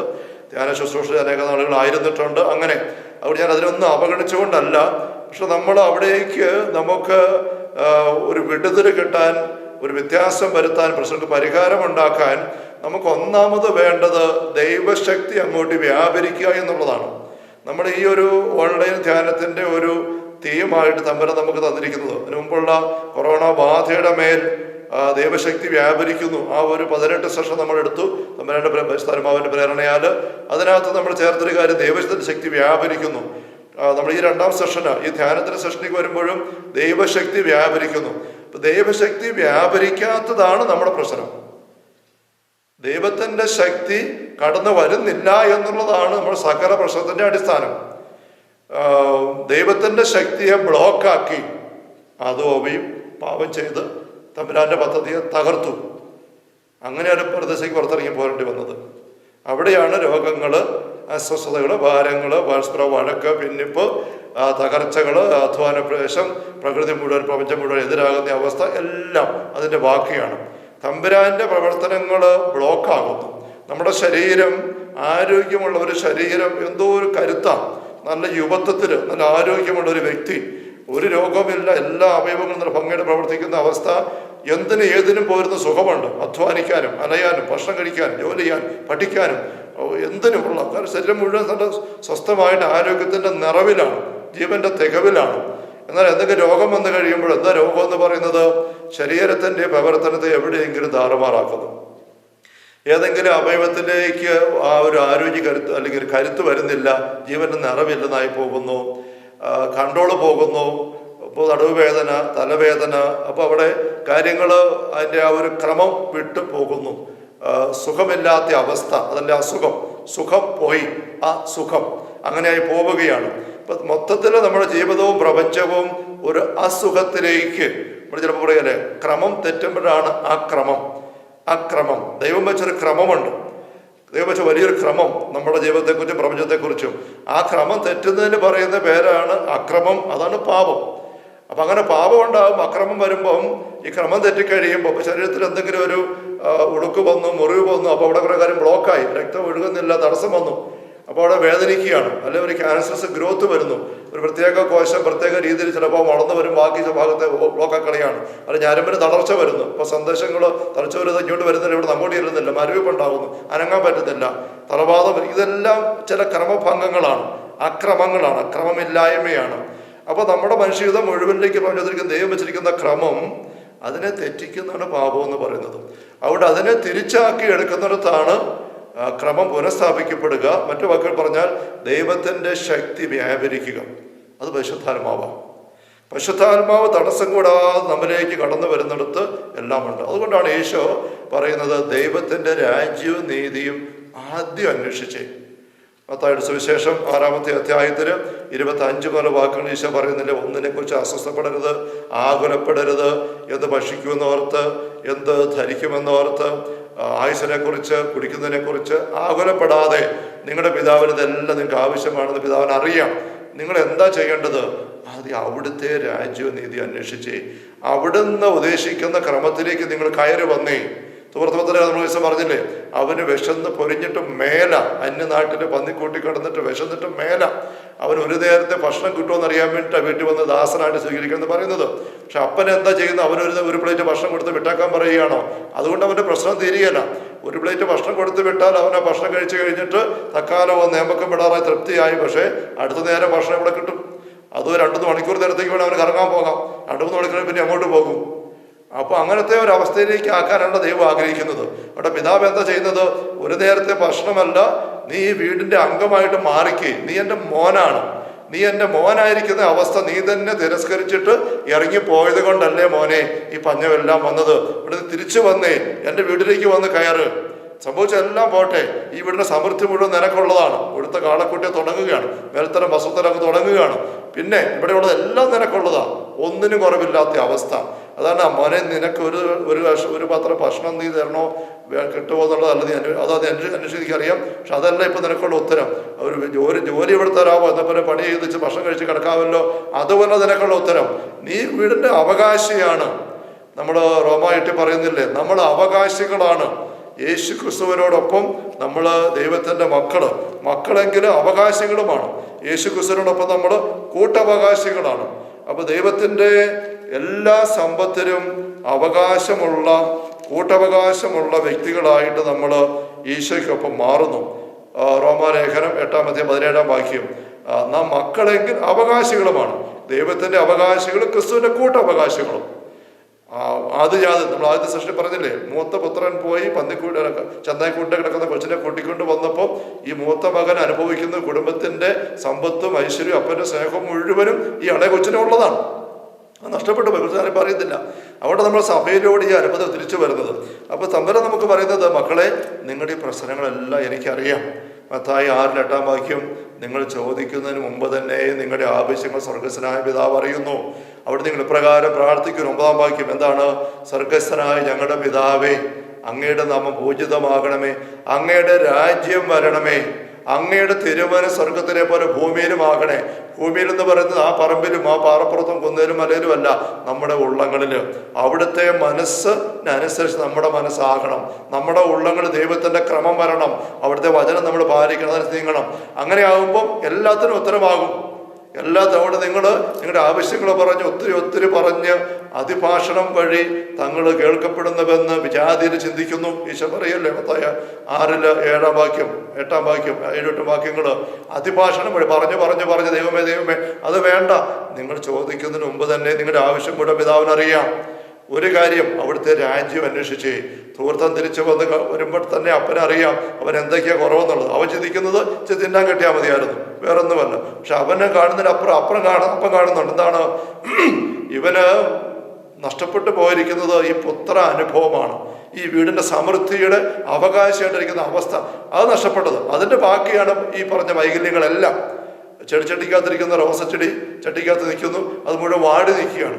വാടി നിൽക്കുന്ന ചെടിയെ ഭംഗിയാക്കാനായിട്ട് ഒരു കൊച്ചു വന്നിട്ട്, വീട്ടിലെ കൊച്ചു പയ്യൻ വന്നിരുന്നിട്ട് ഈർക്കിലിയും ചാക്കുന്നൂലും വള്ളിയൊക്കെ ആയിട്ട് റോർബാൻഡും ഒക്കെ ആയിട്ട് വന്നിട്ട് വാടിയ ഇലയെല്ലാം വെച്ച് കെട്ടുന്നു, വാടിയ മുട്ടെല്ലാം നേരെയാക്കുന്നു, വാടിയ പൂവെല്ലാം നേരെ വെക്കുന്നു, കമ്പെല്ലാം നേരെ വെക്കുന്നു. വെച്ച് കെട്ടി നേരെയാക്കാൻ 2 മണിക്കൂർ നോക്കിയാൽ പോലും അത് ഭംഗിയാവുകയല്ലോ. 2 മണിക്കൂർ ഇത് മുഴുവൻ വെച്ച് കെട്ട് നേരെയാക്കി നിർത്തിയിട്ട് അവനിങ്ങനെ സന്തോഷമില്ലാതെ നിൽക്കുമ്പോൾ അപ്പം എന്ന് പറയണം, മോനെ എന്നാ കാണിക്കുന്നത്? അപ്പം ഇത് കണ്ടിട്ട് മുഴുവൻ വാടി കിടക്കുന്നു, ഒന്നും ശരിയാകുന്നില്ല. ഇലയിങ്ങനെ പൂവിങ്ങനെ മൊട്ടിങ്ങനെ, ഇത് കണ്ടില്ലേ പാവം, നല്ല റോസയായിരുന്നു. അപ്പം എന്താ പറയുന്നത് നമുക്കറിയാം, മോനെ ആ ചരടും വള്ളിയും ഈർക്കിലും എല്ലാം അഴിച്ചു കളഞ്ഞേ, മുഴുവൻ അഴിക്കുക. അപ്പോൾ തളർന്നു അഴിച്ചോ, മുഴുവൻ അഴിച്ചു കളാം. അവനനുസരിക്കുക. എന്നിട്ട് അപ്പം എന്താ പറയുന്നത്? ഇച്ചിരി വെള്ളം എടുത്തുകൊണ്ടോ മോനെ, ആ ചുവട്ടിലേക്ക് ഒഴിച്ചേ, ചുവട്ടിലേക്ക് വെള്ളം ഒഴിക്കുക. അപ്പൊ ചുവട്ടിലല്ല പ്രശ്നം, ഇത് ഇവിടെയാണ്. ഇലയും മൊട്ടും പൂവെല്ലാം വാടിക്കിടക്കുന്നത്. ഇതാ ശരിയാക്കേണ്ടത്. അപ്പൊ ചുവട്ടി മണ്ണിനത് വെള്ളം ഒഴിക്കാനുള്ള കാര്യം കൊച്ചു ചിലപ്പോൾ ചോദിക്കുമോ നമുക്ക് അറിഞ്ഞുകൂടാ. പക്ഷേ അപ്പനെ ചെയ്യിക്കുന്ന കാര്യം നമുക്കറിയാം. ആ ചുവട്ടിൽ വെള്ളം ഒഴിച്ചാൽ മതി, മുകളിൽ ശരിയാകും. നമ്മുടെ ലൈഫിന്റെ ഉള്ളത്തിലേക്ക് ഈ പരിശുദ്ധാത്മ അഭിഷേകം വരുമ്പോൾ നമ്മുടെ ജീവിതത്തിന്റെ ഇലകളും മൊട്ടുകളും പൂവും കായും കമ്പും കോലും എല്ലാം വാടിക്കിടക്കുന്ന എല്ലാം നേരെയാകും, ആകേണ്ട പോലെ ആകും. അതാണ് ഈശോ പറയുന്നത്, ദൈവത്തിൻ്റെ രാജ്യം അവിടുത്തെ നീതിയും ആദ്യമേ അന്വേഷിക്കുവിൻ. അവിടെ നമ്മൾ ആ രീതിയിലാണ് നമ്മൾ ഈ ദിവസങ്ങൾ, ഈ സെഷനുകൾ നീങ്ങാൻ പരിശുദ്ധാത്മാവ് നമ്മളെ നയിച്ചുകൊണ്ടിരിക്കുന്ന സ്നേഹമുള്ള നിങ്ങൾ അറിയണം. അവിടെ ആ രീതിയിൽ നമുക്കിത് കുറേ ദിവസങ്ങൾ മുന്നോട്ട് കൊണ്ടുപോകണം. എത്ര പുസ്തകം തമ്മിൽ ക്രമീകരിക്കും. അതുകൊണ്ട് ഈ ഒരു കാര്യം നമുക്കിപ്പോൾ ഒരു പ്രാരംഭ സെഷൻ നമ്മൾ ഏതാണ്ടൊന്ന് കഴിഞ്ഞ് വരികയാണ്. കഴിഞ്ഞ 3 സെഷനും കുറച്ച് പ്രാരംഭ കാഴ്ചപ്പാട് നമുക്ക് കിട്ടി. ഇന്ന് നമ്മൾ അതിൻ്റെ ഒരു ബാക്കിയായിട്ട് അല്പം കൂടെ 1-2 സെഷൻ കൂടെ ഒന്ന് കാണേണ്ടി വരും, ചില പ്രായോഗിക കൃത്യമായ രംഗങ്ങളിലേക്ക് ഇറങ്ങുന്നതിന് മുമ്പ്. എന്ന് വെച്ചാൽ കഴിഞ്ഞ സെഷനിൽ നമ്മൾ കാണുകയുണ്ടായി, സ്വർഗീയ അപ്പൻ്റെ വീട്ടിൽ അപ്പൻ ഒരുക്കുന്ന വിരുന്നും സംഗീതവും നൃത്തവും അതിലേക്ക് ഉള്ളു ചേർക്കാൻ നിനക്ക് പറ്റുന്നുണ്ടോ ഇല്ലയോ? ഇതൊരു ചിന്ത നമ്മൾ കഴിഞ്ഞ സെഷൻ നമ്മൾ പരിശുദ്ധാത്മാ നമുക്ക് തന്നതാണ്. നമ്മളത് വെച്ച് മനസ്സിലായി, നമുക്ക് ബോധ്യങ്ങൾ കിട്ടിക്കാണും എന്ന് എനിക്കറിയാം. ആ ബോധ്യങ്ങൾക്കനുസരിച്ച് നമുക്ക് ആകാൻ പറ്റുന്നുണ്ടോ? ചിലപ്പോൾ നിങ്ങൾ ചിന്തിക്കുന്നുണ്ടോ, എൻ്റെ അച്ഛാ അങ്ങനെ ആഗ്രഹമുണ്ട്, ഈ സ്വർഗീയ പിതാവിൻ്റെ വീട്ടിൽ അപ്പനൊരുക്കുന്ന വിരുന്നും സംഗീതവും നൃത്തവും ഒക്കെ ആസ്വദിച്ചിരിക്കാൻ എനിക്ക് ആഗ്രഹമുണ്ടാവാം, പക്ഷെ പറ്റുന്നില്ല. ഇങ്ങനത്തെ ഒരു അവസ്ഥ നമുക്ക് ഉണ്ടാവാം. അതുകൊണ്ട് നമ്മൾ അതിലേക്കൊന്ന് പ്രായോഗികമായിട്ടൊന്ന് കടന്നു വരികയാണ്. പ്രഭാഷകന്റെ പുസ്തകത്തില്, പഴയ നിയമത്തില് പ്രഭാഷകന്റെ പുസ്തകത്തില് 15-ാമത്തെ അധ്യായത്തില് 9-10 തിരുവചനങ്ങൾ നമുക്ക് മനോഹരമായ ഒരു കാര്യം വെളിപ്പെടുത്തരുന്നുണ്ട്. പ്രത്യക്ഷത്തില് നമ്മൾ ചിന്തിക്കുന്ന കാര്യമെല്ലാം തോന്നിയെങ്കിൽ പോലും പ്രഭാഷകൻ 15, 9, 10 വാക്യങ്ങൾ നിങ്ങൾ കുറിക്കുന്നുണ്ടല്ലോ, എല്ലാം കുറിച്ചെടുത്ത് ഒരു ധ്യാനത്തിന്റെ അതേ ചരിത്രത്തിൽ പോകാനാണ് ശ്രദ്ധിക്കണം. ബൈബിളും തുറന്ന് വെച്ചുകൊണ്ട് പ്രഭാഷകൻ 15, 9, 10 തിരുവചനങ്ങൾ. സ്തോത്രഗീതം പാപിക്ക് ഇണങ്ങുന്നില്ല, അവൻ കർത്താവിൽ നിന്ന് പ്രചോദനം ഉൾക്കൊള്ളുന്നില്ല. ജ്ഞാനത്തിന്റെ ബഹിസ്ഫുരണമാണ് സ്തോത്രഗീതം, കർത്താവാണ് അതിനെ പ്രചോദിപ്പിക്കുന്നത്. ഇപ്പൊ 2 വാക്യങ്ങളാണ് അവിടെ സ്തോത്രഗീതത്തെ കുറിച്ചാണ് പറയുന്നത്. സ്തോത്രഗീതം എന്ന് പറയുമ്പോൾ ഒരേ സമയം അതിന് പല അർത്ഥങ്ങളുണ്ട്. ഒന്ന് പ്രാർത്ഥന, സ്തോത്രഗീത സ്തുതിപ്പ് പ്രാർത്ഥന. പ്രാർത്ഥിക്കാനായിട്ട് തടസ്സമുണ്ടാക്കുന്ന 2 അവസ്ഥകളുണ്ട് എന്നിവിടെ പറയുന്നു. അങ്ങനെ എടുക്കാൻ പറ്റും. ഏതൊക്കെയാണ് 2 അവസ്ഥ? ഒന്ന്, പാപിക്കിണങ്ങുന്നില്ല. പാപത്തിന്റെ അവസ്ഥയിൽ നമ്മളായിരിക്കുമ്പം സ്തുതി ഉയരുകയില്ല. അവിടെ നമ്മൾ ഈ ഓൺലൈൻ ധ്യാനം ആരംഭിച്ച 1-ാമത്തെ സെഷന്റെ ആദ്യ ഭാഗത്ത് നമ്മൾ കുറേ സമയം ഒന്ന് അനുതാപ ശുശ്രൂഷ പോലെ നടത്തിയത് കൊണ്ടാണ്. അതൊരു ആഴപ്പെട്ടൊന്ന് ഇറങ്ങാൻ നമുക്കിതിൽ വരാൻ വേണ്ടി നമ്മുടെ ഉള്ളത്തിൽ തുറക്കാൻ വേണ്ടിയിട്ടാണ് നമ്മളങ്ങനെ ആദ്യ സെഷനിൽ എടുത്ത് ഓർമ്മിക്കണം. പാപത്തിന്റെ അവസ്ഥയോടിരിക്കുമ്പോൾ തമ്പുരാനായിട്ട് ബന്ധമില്ല. 2-ാമത്തെ എന്താണ്? ജ്ഞാനത്തിന്റെ ബഹിസ്ഫുരണമാണ് സ്തോത്രഗീതം. ജ്ഞാനം, ദൈവം കാണുന്ന പോലെ കാണുന്നതാണ് ജ്ഞാനത്തിന്റെ കാഴ്ചപ്പാട്, അല്ലെ ദൈവികമായ കാഴ്ചപ്പാട്. ഓരോ സംഭവങ്ങൾ ഉണ്ടാകുമ്പം, ഓരോ അനുഭവങ്ങൾ കടന്നു പോകേണ്ടി വരുമ്പം, ഏത് അനുഭവമാകട്ടെ, കൊറോണ രോഗബാധയാകട്ടെ, നമ്മുടെ തന്നെ വ്യക്തി ജീവിതത്തിൽ ചില ബലഹീനതകളാകട്ടെ, ഒരു പാപത്തിൽ പെട്ടുപോകുന്നതാകട്ടെ, ചില സാമ്പത്തിക തകർച്ചയാകട്ടെ, ചില ഇവിടെ കുടുംബാംഗങ്ങളുടെ ചില ഭംഗിയല്ലാത്ത രീതികളാകട്ടെ, നമുക്കുണ്ടാകുന്ന ചില തിരസ്കരണങ്ങൾ അധികാര ഭാഗത്തുനിന്നോ സർക്കാർ സംവിധാനങ്ങളുടെ ഭാഗത്തുനിന്നോ, അങ്ങനെ ചിലപ്പോൾ അപകടങ്ങൾ, എന്തെങ്കിലുമാകട്ടെ, ചില പ്രിയപ്പെട്ട മരണങ്ങൾ, എന്തെങ്കിലുമാകട്ടെ, ഏത് അനുഭവത്തിനെയും നമ്മൾ കണ്ടുവച്ചിട്ട് മനസ്സിലാക്കാനും ചിന്തിക്കാനും നോക്കുമ്പം അതേപ്പറ്റി തന്നെ തമ്പുരാനും കാണുന്നുണ്ട്. തമ്പുരാൻ കാണാത്ത ഒരു കാര്യമില്ല. 139 സങ്കീർത്തനം നമ്മൾ നോക്കുമ്പോൾ കാണാൻ പറ്റും. എല്ലാം കാണുന്ന ദൈവം, സങ്കീർത്തനം 139 മുഴുവനും എല്ലാം കാണുന്ന ദൈവം. ഒരു വാക്ക് നിന്റെ വായിൽ നിന്ന് വരുന്നതിന് മുമ്പ് തമ്പുരാൻ അത് കണ്ടു കഴിഞ്ഞു. നീ അമ്മയുടെ ഉദരത്തിൽ ഒരു വാകുന്നതിന് മുമ്പ് തന്നെ നിന്റെ ശരീരം അവിടുന്ന് കണ്ടു കഴിഞ്ഞു, നിന്റെ ദിവസങ്ങൾ അവിടുന്ന് കണ്ടു കഴിഞ്ഞു. ആഴിയുടെ ആഴത്തിൽ പോയി മറഞ്ഞാലും അവിടുന്ന് അവിടെയുണ്ട്, ഇരുട്ടിൽ പോയി ഒളിച്ചാലും തമ്പുരാൻ അവിടെയുണ്ട്. അവിടുത്തെ കാര്യം നിന്നെ ചേർത്ത് പിടിക്കും. അങ്ങനെ സങ്കീർത്തകൻ മനോഹരമായിട്ട് ദൈവത്തിൻ്റെ നിറഞ്ഞു നിൽക്കുന്ന സാന്നിധ്യം എല്ലാം കാണുന്ന ദൈവം. ജ്ഞാനത്തിൻ്റെ പുസ്തകം 1-ാമത്തെ അധ്യായത്തിൻ്റെ പ്രാരംഭ വാക്യങ്ങൾ കടന്നു പോകുമ്പോൾ നമുക്ക് കാണാം, പരിശുദ്ധ ദൈവത്തിൻ്റെ ആത്മാവിനാൽ ഭൂലോകം ഭൂതലം നിറഞ്ഞിരിക്കുന്നു, എല്ലാം അവിടുന്ന് അറിയുന്നു. ഒരു മുറുമുറുപ്പ് പോലും സത്യപ്പെടാൻ പോകുന്നില്ല. എല്ലാം കാണുന്ന തമ്പുരാന്റെ മുമ്പിലാണ് നമ്മളായിരിക്കുന്നത്. ആ തമ്പുരാൻ നമ്മുടെ ജീവിതത്തിലെ സകല വിഷയങ്ങൾ കാണുന്നുണ്ട്. ഏതെല്ലാം കാര്യങ്ങളെ പറ്റിയാണ് നമ്മളിപ്പോൾ ഓർത്തും വിഷമിച്ചും വേദനിച്ചും ഭാരപ്പെട്ടായിരിക്കുന്നത്, അതെല്ലാം അവിടുന്ന് കാണുന്നുണ്ട്. അവിടുന്ന് ഇത് കണ്ടുവച്ചിട്ട് അവിടുത്തേക്ക് അതേക്കുറിച്ചൊരു കാഴ്ചപ്പാടുണ്ട്. നമ്മളിത് കാണുമ്പം നമുക്കിതൊരു കാഴ്ചപ്പാടുണ്ട്. ഇത് തമ്മിൽ വ്യത്യാസമുണ്ട്. അവിടെയാണ് നമ്മുടെ പ്രശ്നം. അപ്പം നമ്മുടെ കാഴ്ചപ്പാടിലെ പോരായ്മകൾ പരിഹരിച്ച് തമ്പുരാൻ അതിനെ കാണുന്ന പോലെ കാണാനായിട്ട് സാധിക്കുക, അതാണ് ജ്ഞാനത്തിൻ്റെ കാഴ്ചപ്പാട്. അപ്പോൾ ഈ 2 കാര്യങ്ങൾ, ജ്ഞാനമില്ലായ്മ, വിശുദ്ധിയില്ലായ്മ, പാപത്തിൽപ്പെട്ട അവസ്ഥ, ഈ 2 അവസ്ഥയിൽ സ്തോത്രഗീതം പറ്റുകയില്ല, പ്രാർത്ഥിക്കാൻ പറ്റുകയില്ല. അപ്പം ഞാൻ പറഞ്ഞ 2 കാര്യങ്ങളുടെ സ്തോത്രഗീതം എന്ന് പറയുമ്പോൾ, ഒന്നത് പ്രാർത്ഥന സാധിക്കുന്നില്ല, സ്തോത്രഗീതം പാപ അവസ്ഥയിൽ പറ്റുകയില്ല, ജ്ഞാനമില്ലാത്ത പറ്റുകയില്ല. 2-മതൊരു കാര്യം, ഈ സ്തോത്രഗീതം എന്ന് പറയുന്ന ഒരു ആനന്ദ അഭിഷേകമാണ്, സ്തുതിപ്പ്, ആനന്ദമാണ്, സന്തോഷമാണ്. സ്വർഗത്തിൽ നമ്മൾ ഇന്നലെ പറയുകയുണ്ടായി, സ്വർഗ ഇടപാട് പുസ്തകത്തിൽ പല രംഗങ്ങൾ പറയുന്നുണ്ട്. അവരെപ്പോഴും സ്തുതിക്കുകയാണ്, രാപകൽ ഇടപെടാതെ സ്തുതിക്കുകയാണ്, സാഷ്ടാംഗം വിണമിച്ച് മെണയേറ്റും. വെളിപാട് പുസ്തകം 4-ാം അധ്യായത്തിലും 19-ാം അധ്യായത്തിലും അപ്പോൾ സ്വരം ഞാൻ കേട്ടു, ഹല്ലേലൂയ. 2-മതും കേട്ടു, ഹല്ലേലൂയ. 3-മതും കേട്ടു, ചെറിയവരും വലിയവരും അവിടുത്തെ ഭയപ്പെടുന്ന ദാസരമ എല്ലാവരും ഉച്ചത്തിൽ സ്തുതിക്കട്ടെ, ഹല്ലേലൂയ, അങ്ങനെ പറഞ്ഞ് സ്തുതിക്കുന്ന സ്തോത്രഗീതം കൊണ്ട് നിറഞ്ഞിരിക്കുന്ന സ്വർഗീയ അന്തരീക്ഷം. അതിൻ്റെ ഒരു ചെറിയ പതിപ്പാണല്ലോ ഈ ധൂർത്തപുത്രം മടങ്ങി വരുമ്പോൾ പിതാവിൻ്റെ വീട്ടിൽ ഓണാകുന്നതായിട്ട് ഈശോ പറയുന്നത്. നമ്മൾ ഇന്നലെ കണ്ട കാര്യം സന്തോഷം, നൃത്തം, ആനന്ദം, സംഗീതം, അങ്ങനെ. പക്ഷെ അതിലേക്ക് നമ്മൾ കയറി വരാനാണ്. അപ്പൊ സ്തോത്രഗീതം ഇണങ്ങുന്നില്ല എന്ന് പറയുമ്പം ഈ ആനന്ദ അനുഭവം നമുക്ക് കിട്ടാതെ വരും ഈ രണ്ട് കാര്യങ്ങൾ കടന്നാൽ. ഇത് രണ്ട് കാര്യങ്ങൾ പറഞ്ഞു തന്നെ പ്രഭാഷണം 15:9-10 വരുന്നത്. ഒന്ന്, പാപവുമായിട്ട് നമ്മൾ നിൽക്കുമ്പോൾ നമുക്ക് ഈ ആനന്ദ അഭിഷേകം ഓണാകാൻ പാടാണ്, പ്രാർത്ഥന ഓണാകാൻ പാടാണ്. അതുകൊണ്ട് നമ്മൾ അനുതാപ ശുശ്രൂഷ വെച്ചുകൊണ്ട് 1ാം സെഷൻ ആരംഭിച്ചത്. അതൊരു പൂർണ്ണമായിട്ടല്ല. ഞാൻ അതിന് കഴിഞ്ഞപ്പോൾ ഞാൻ പറയുകയുണ്ടായത്, പറ്റിയില്ലെങ്കിൽ അത് വീണ്ടും കേട്ടാൽ ആ രീതി സമയം ചെലവഴിച്ച് അനുതാപത്തിലേക്ക് വരണം. ഇപ്പം നമുക്ക് കുമ്പസാരിക്കാൻ ഇപ്പം നിവൃത്തിയില്ല, അതിന് പരിമിതിയുണ്ട്. ഇവിടെ ധ്യാനം നടക്കുമ്പോൾ ധ്യാനം ആരംഭിക്കുന്ന ഞായറാഴ്ച വൈകുന്നേരം വന്ന് ആരംഭിക്കും, ശനിയാഴ്ച വൈകുന്നേരം രാവിലെ വരെ. ഞായറാഴ്ച വരുമ്പോൾ തന്നെ ഞാൻ ആൾക്കാരുടെ പൊതു നിർദ്ദേശം പ്രാരംഭമായിട്ട് പറയുമ്പോൾ ഞാൻ പറഞ്ഞൊരു കാര്യമുണ്ട്, ഒന്ന് കുമ്പസാരിക്കേണ്ട ആവശ്യമുള്ളവരെല്ലാം ഇന്ന് കുമ്പസാരിക്കണം. ആവശ്യമുള്ളതെന്ന് വെച്ചാൽ കുർബാന സ്വീകരിക്കാനായിട്ട് കുമ്പസാരിച്ചെങ്കിലേ പറ്റുള്ളൂ എന്ന അവസ്ഥയിലുള്ളവർ ഒന്ന് കുമ്പസാരിക്കാൻ ഇപ്പം ഇന്ന് അത്താഴം കഴിയുമ്പോൾ തന്നെ അവസരം തരികയാണ്. അപ്പോൾ ധ്യാനത്തിൻ്റെ കുമ്പസാരം വേറെയുണ്ട്, അത് 2 ദിവസം കഴിയുമ്പോൾ ആഘോഷമായിട്ട് നമ്മൾ ഒരുങ്ങി നമ്മൾ എടുക്കും. പക്ഷെ ഇപ്പം തന്നെ നമ്മൾ ഈ പാപം ഒന്ന് ഒഴിവാക്കണം. ഈ ധ്യാനത്തിലേക്ക് വരുമ്പോൾ തന്നെ നമ്മൾ ഈ പാപവും കൊണ്ട് ഇരുന്ന് കഴിഞ്ഞാൽ കുമ്പസാരത്തിൻ്റെ ദിവസം 3ാം ദിവസം വരുന്നത്, ആ 3ാം ദിവസം ആകുന്നവരം വരെയും നമുക്ക് ഈ പാപം ഒരു ബ്ലോക്കാണ്. അതുകൊണ്ട് വേറെ ടോക്കും ഒരുക്കും ഒന്നുമില്ല. നിങ്ങൾക്കുള്ളിലുള്ള പാപത്തിൻ്റെ ബോധ്യങ്ങളനുസരിച്ച് അനുദപിച്ച് പോയി കുമ്പസാരക്കൂട്ട് മുട്ടുകൊത്തിയിട്ട് ഇന്ന് ഈ ഞായറാഴ്ച വൈകുന്നേരം രാത്രി ഇപ്പോൾ വന്നതേ ഉള്ള അത്താഴം കഴിക്കുന്ന സമയത്ത് അച്ഛന്മാരെ പള്ളിക്കകത്തുണ്ടോ, നിങ്ങൾ പോയി കുമ്പസാരിച്ച് പാപത്തിൻ്റെ ബ്ലോക്ക് മാറ്റണം. അങ്ങനെ നമുക്ക് ഇറങ്ങാൻ പറ്റുള്ളൂ. അപ്പോൾ ഇതൊരു ബ്ലോക്കാണ്. അത് നമ്മൾ ലത്തീൻ കുർബാനയിലൊക്കെ നമുക്കറിയാം, ആരംഭത്തിൽ തന്നെ ഒരു അനുതാപ ശുശ്രൂഷയാണ്. സിറമലബാർ കുർബാനയിലും മുട്ടുകൊത്തി എന്ന് പ്രാർത്ഥിക്കാൻ ആവശ്യപ്പെടുന്ന ഏക ഭാഗം അനുരഞ്ജന ശുശ്രൂഷയാണ്. പരിശുദ്ധ രോഗാക്ഷര പ്രാർത്ഥന കഴിഞ്ഞിട്ട് മുട്ടുകുത്തുകയാണ്. ഗൗരവമാണ്. മുട്ടുകുത്തി അനുദപിച്ചുകൊണ്ടല്ലാതെ അത് തന്നെ പറയുന്നത് അനുരഞ്ജന തീർന്നിടാം, ഒരുമേലേക്ക് വരികയാണ്, പിന്നെ സമാധാനം ആശംസിക്കുന്നുണ്ട്. പിന്നെ വ്യക്തിപരമായ പാപങ്ങളെക്കുറിച്ച് സമൂഹ പാപങ്ങളെല്ലാം പശ്ചാത്തപിച്ച് അങ്ങനെ കയറി വന്നെങ്കിൽ ദൈവൈക്യത്തിലേക്ക് വരാൻ പറ്റുള്ളൂ. അതാണ് അവിടെ. അപ്പോൾ ഇതൊരു പ്രധാനപ്പെട്ട കാര്യമാണ്. ഞാൻ പറഞ്ഞു വരുന്നത്, ഇന്നലെ നമ്മൾ ആ സെഷനിൽ സ്വർഗീയമായ എനിക്ക് ആനന്ദം, സന്തോഷം പിതാവ് എനിക്ക് ഒരുക്കുന്നു. പിതാവിൻ്റെ ഉള്ളിൽ കുറേ സന്തോഷമാണ്, സ്നേഹമാണ്, സ്വർഗം മുഴുവൻ സന്തോഷമാണ്. പക്ഷെ എൻ്റെ ഉള്ളിൽ കയറുന്നില്ല. തോർത്തലിരുന്ന് വിഷമിക്കുന്ന പോലെ നമ്മൾ ഇന്നലെ കണ്ടതല്ലേ.